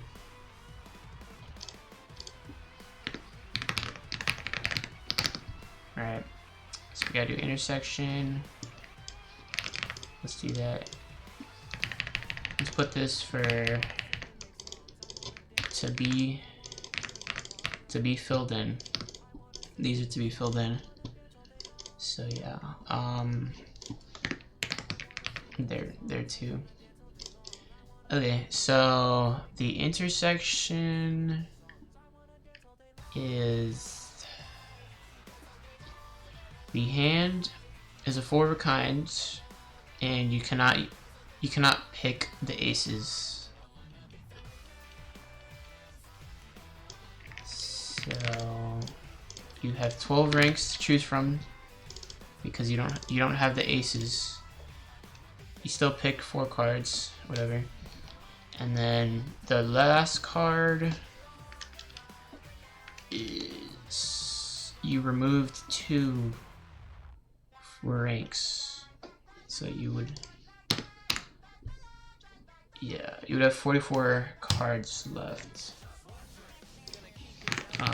So let's just mark that down.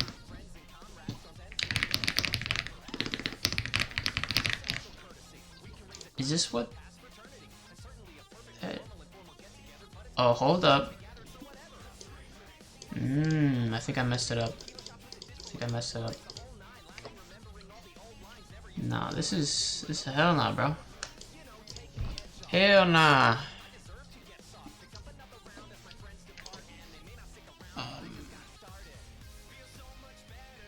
Sure, okay, hold up. Hold the phone. B is that at least one of the cards has to be an ace. I was doing at most 0 aces. So I actually have to do 4 of a kind, and you must pick 1 ace at least. So there's 2 options for that. If you pick the ace for the 4 of a kind,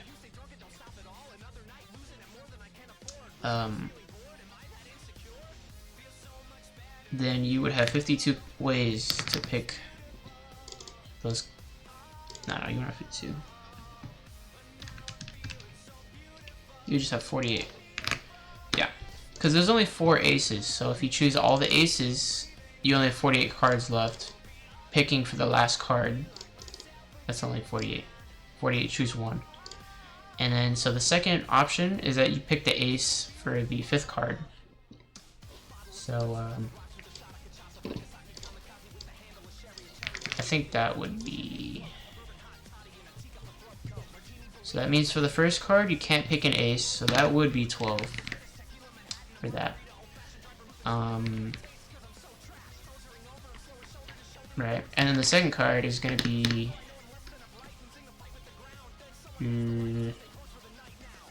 I think it's 48. Right, because the ace is here? No, there's no ace here. Oh, and there's... Wait, what? What the hell am I doing? Wait, what? Okay, but hold up. Ace in the four, or ace in the fifth card only. Okay, that's what it is. So ace is in the four of a kind, or ace is in the fifth card only. So let's do this. So if we had ace in the four, there's only one way to choose that. And then yeah, again, we would have 48, right? Because you already chose the aces, and then you have 48 cards left. And then if we have chosen an ace for the fifth card, there's only 4 aces, so you choose 4 of them. 1 of 4. And then for the rest of the cards, which has to be 4 of a kind, alright? So first you gotta pick the rank. There's no aces, so there's 12. So you choose one thingy, and picking 4 of those cards, there's only one way to pick all the cards of rank. So we got that. Okay, so that kind of makes sense. This is just 12, because 12 choose one. So we got this. This is 96. Yeah.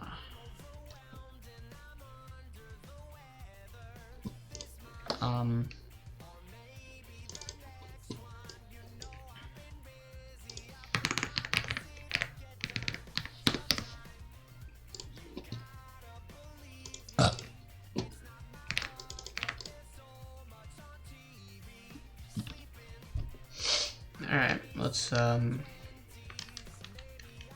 do that. Okay, this is a really small number. Let's just find that right down. It's about that much, let's just say. Alright, next we have 52. Choose 5 minus 48. Choose 5 divided by 52. Choose 5. So this is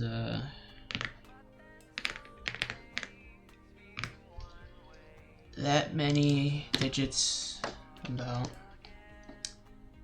and yeah, we got 48 times 13. Choose one, which is 13. Okay, we got another really small number. Okay, so if you multiply these two numbers, do you get this number?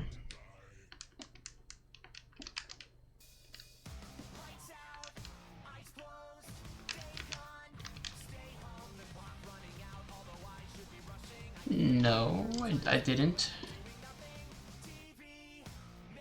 So, yeah.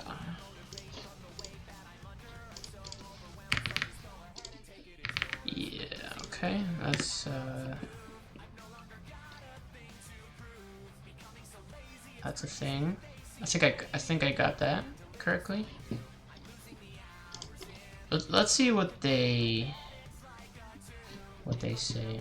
So yeah, 13 times 48 is A. B is 52 choose 5 minus 48 choose 5. Yep. And the intersection. Uh-oh. They got intersection is 2 times. Wait, what?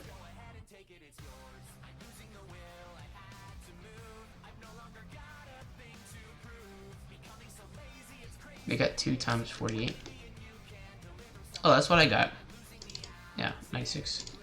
Okay, cool. So I think I did that right. That's cool. Very nice. Alright, last question. Okay, so A biased coin is flipped 10 times. So we have a biased coin with tails and heads.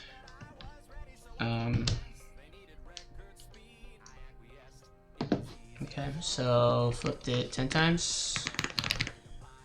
Sample space is 2 to the 10th size, which is this, right? Okay, so probability of heads in a single flip is 1/3, and the probability of tails in a single flip is 2/3, and the outcomes are mutually independent. There's that secret phrase again. So there's gonna be some stuff here. There's gonna be some stuff. So, okay. So here's an event. Every flip comes up heads. Right? I think... I'm pretty sure... you can just do 1/3 to the 10th. My bad. Because, yeah, because reasons. Yeah. So here's another event. First 5 are heads. Rest are tails. Okay.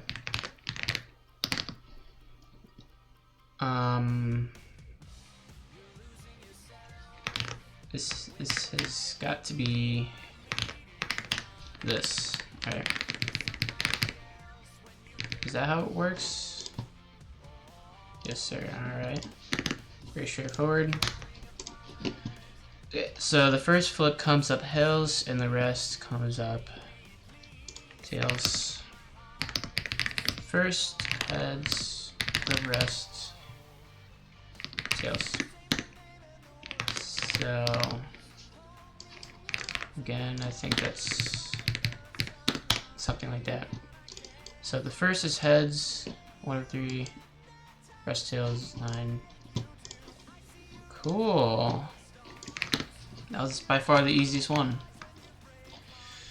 Oh my god. Alright, base theorem. We're not doing it, but we're almost there. We are almost there, guys. Because once I finish this, it's over, Brody. It's over. I'm taking the test. It's over, bro. This can't be that crazy. Can't be that crazy. Alright, well. Yeah, I'm calling it. Should I call it? I could go 3 hours, right? 3 hours. 3 hours, pretty good. Pretty good. I should probably do more studying, right? Like 1 lesson a day? Nah, bro. Nah. I don't even do 1 lesson a day. I do less than 1 lesson a day. Oh my god. I'm just gonna continue. Why the hell not? Why the hell not, bro? Alright, let's see. Alright, so we got conditional probability. It was the last one. This one we have also, so we're going to be able to calculate conditional probabilities using Bayes' theorem. Apparently. So we have a loaded die problem right here, and yeah.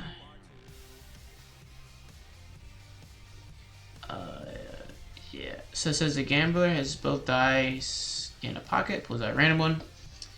Is it possible to reason about which die the gambler picked based on the outcomes of the rolls? Presumably, if a 6 comes up more often than expected, the gambler's likely using the loaded die.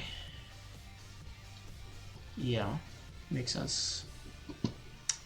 So yeah, Bayes' theorem provides a way to reason quantitatively about the likelihood that the die is loaded based on the evidence of the outcomes. So it is the cornerstone of many algorithms in machine learning, in which the goal is to determine the likelihood of some event based on data obtained from observations.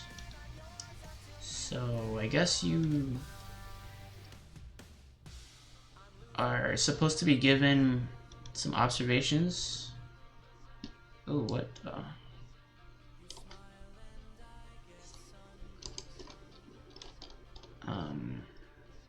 Cool.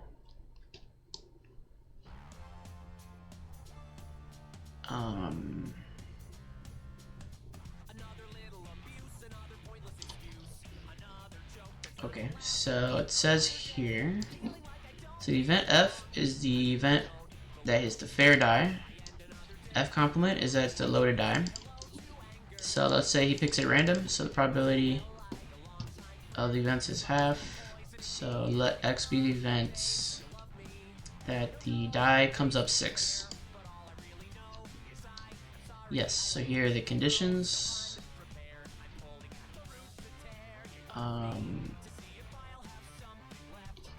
So if it comes up 6 and it's fair, then it's 1/6. If it comes up 6 and it was not fair, it was the loaded die, it's 2/7. Okay.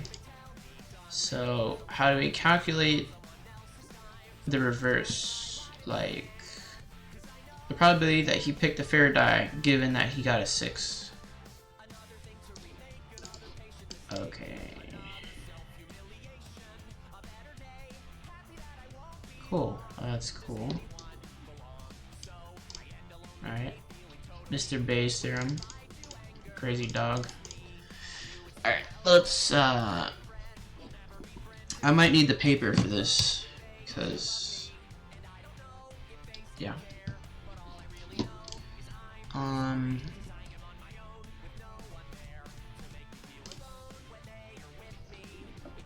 Yeah. Alright, whatever.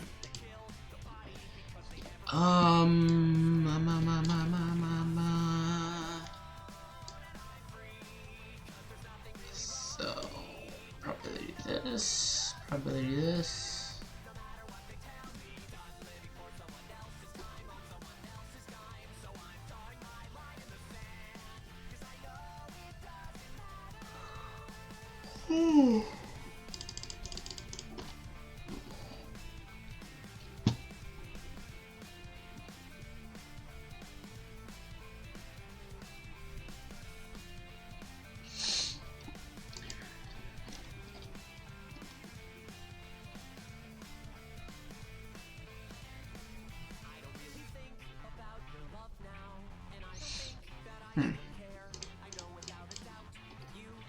Alright, let's type this out. We can do it here. So probability of choosing fair or not fair. Let's do negative for our thingy. Is half, and this is also half. And the probability of the dice 6 event. So given that it is not fair, it is 2/7. Given that it is fair, it is 1/6. Okay, so what is the chance that it is fair given you rolled a 6? Alright. Okay, so I think I know the formula by heart. Not really too sure about this, but we have these here. So with the fraction,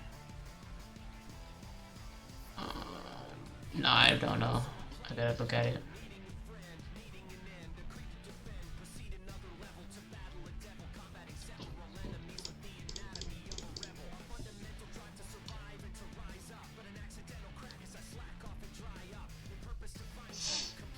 Okay, so Alright, here we do this, and right here we do the same thing, and we add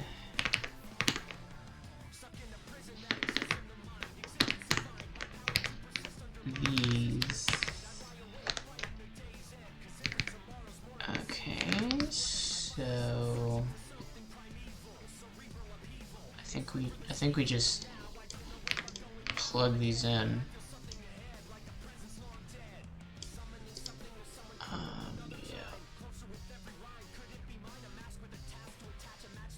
So this is 1/6. I think I'm gonna use numbers. No. 1/6, which is also 1.666. This is 0.2857. This is 0.5. Okay. So right here.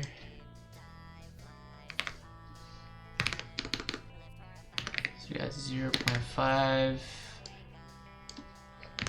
0.5.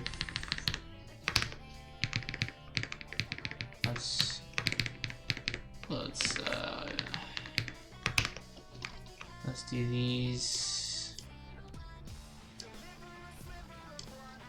This is this, and the inverse thingy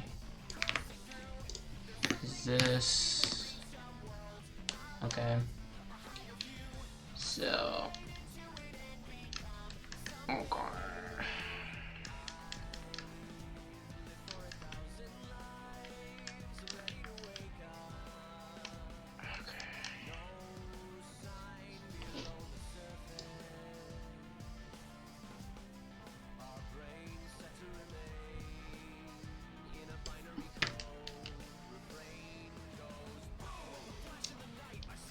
I got 0.7.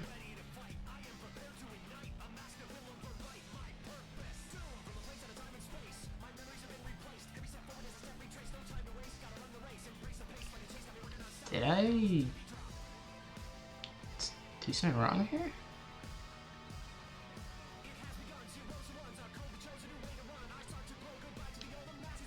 What? So 1 divided by 6. Oh! That's what happens. That is what happens, my friends. Oh my god. Alright.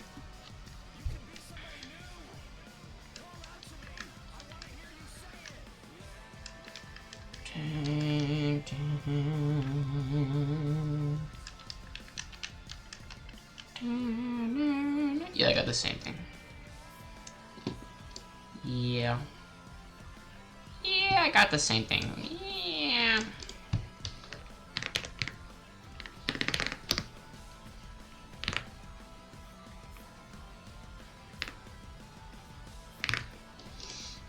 Look at that. Approximately.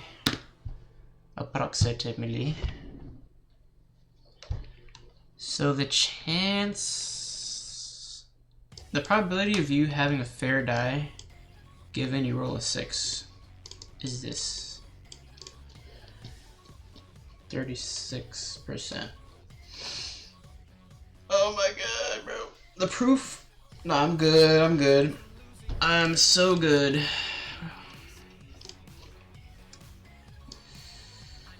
Okay.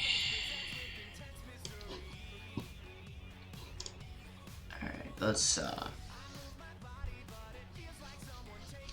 erase all this. Do it all over again. So consider the fair and low die.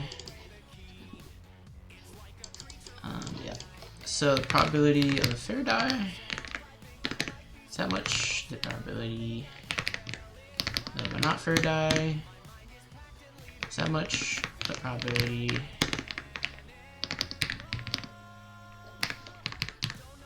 given fair is that much.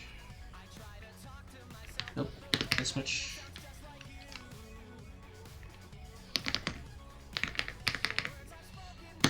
Right, and then the probability of 6 given not fair is that, which is 2857, right? And yeah, so let's say, okay, so let's say he rolls it twice. That's what they're saying. The first outcome is not a 6. And then the second one is a 6.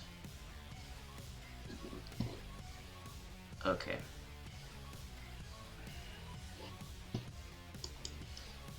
Okay, let's so they're saying the first outcome is not a 6. And the second outcome is a 6. Define Y to be the event that the 2 rolls of the dice results in the first roll not coming up with 6, and the second roll coming up with 6. Yeah. So Y is first roll not 6, second roll 6.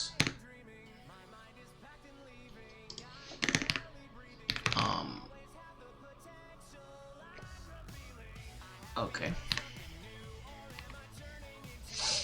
So the chance of you doing this, so we have Y given fair, Y given not fair. So the chance of you rolling not 6 on the fair dice, not 6 on the fair dice, 1/6, 1/36. Right? Cool. Okay. Let's just leave it like that. And then the event give on the not fair die would be a 1/7 times 2/7.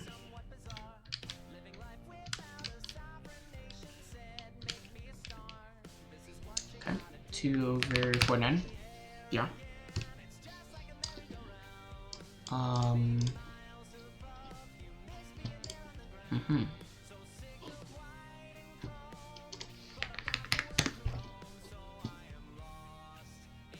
What?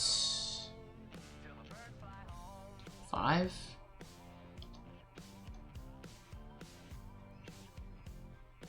Oh my god. Oh, that makes sense. Yeah. Oh my god, yeah, I'm getting rusty, dude. I'm getting rusty, bro. I gotta wake up. Oh my god. Okay, guys, I'm gonna take a walk or something, bro. This is too much. Alright, BRB. Alright, I'm back. Wait, hold up. Yeah, I'm back. Alright, yeah. No, I'm done with the homework, bro. I'm done. Alright, I'll see you guys in the next one. Peace.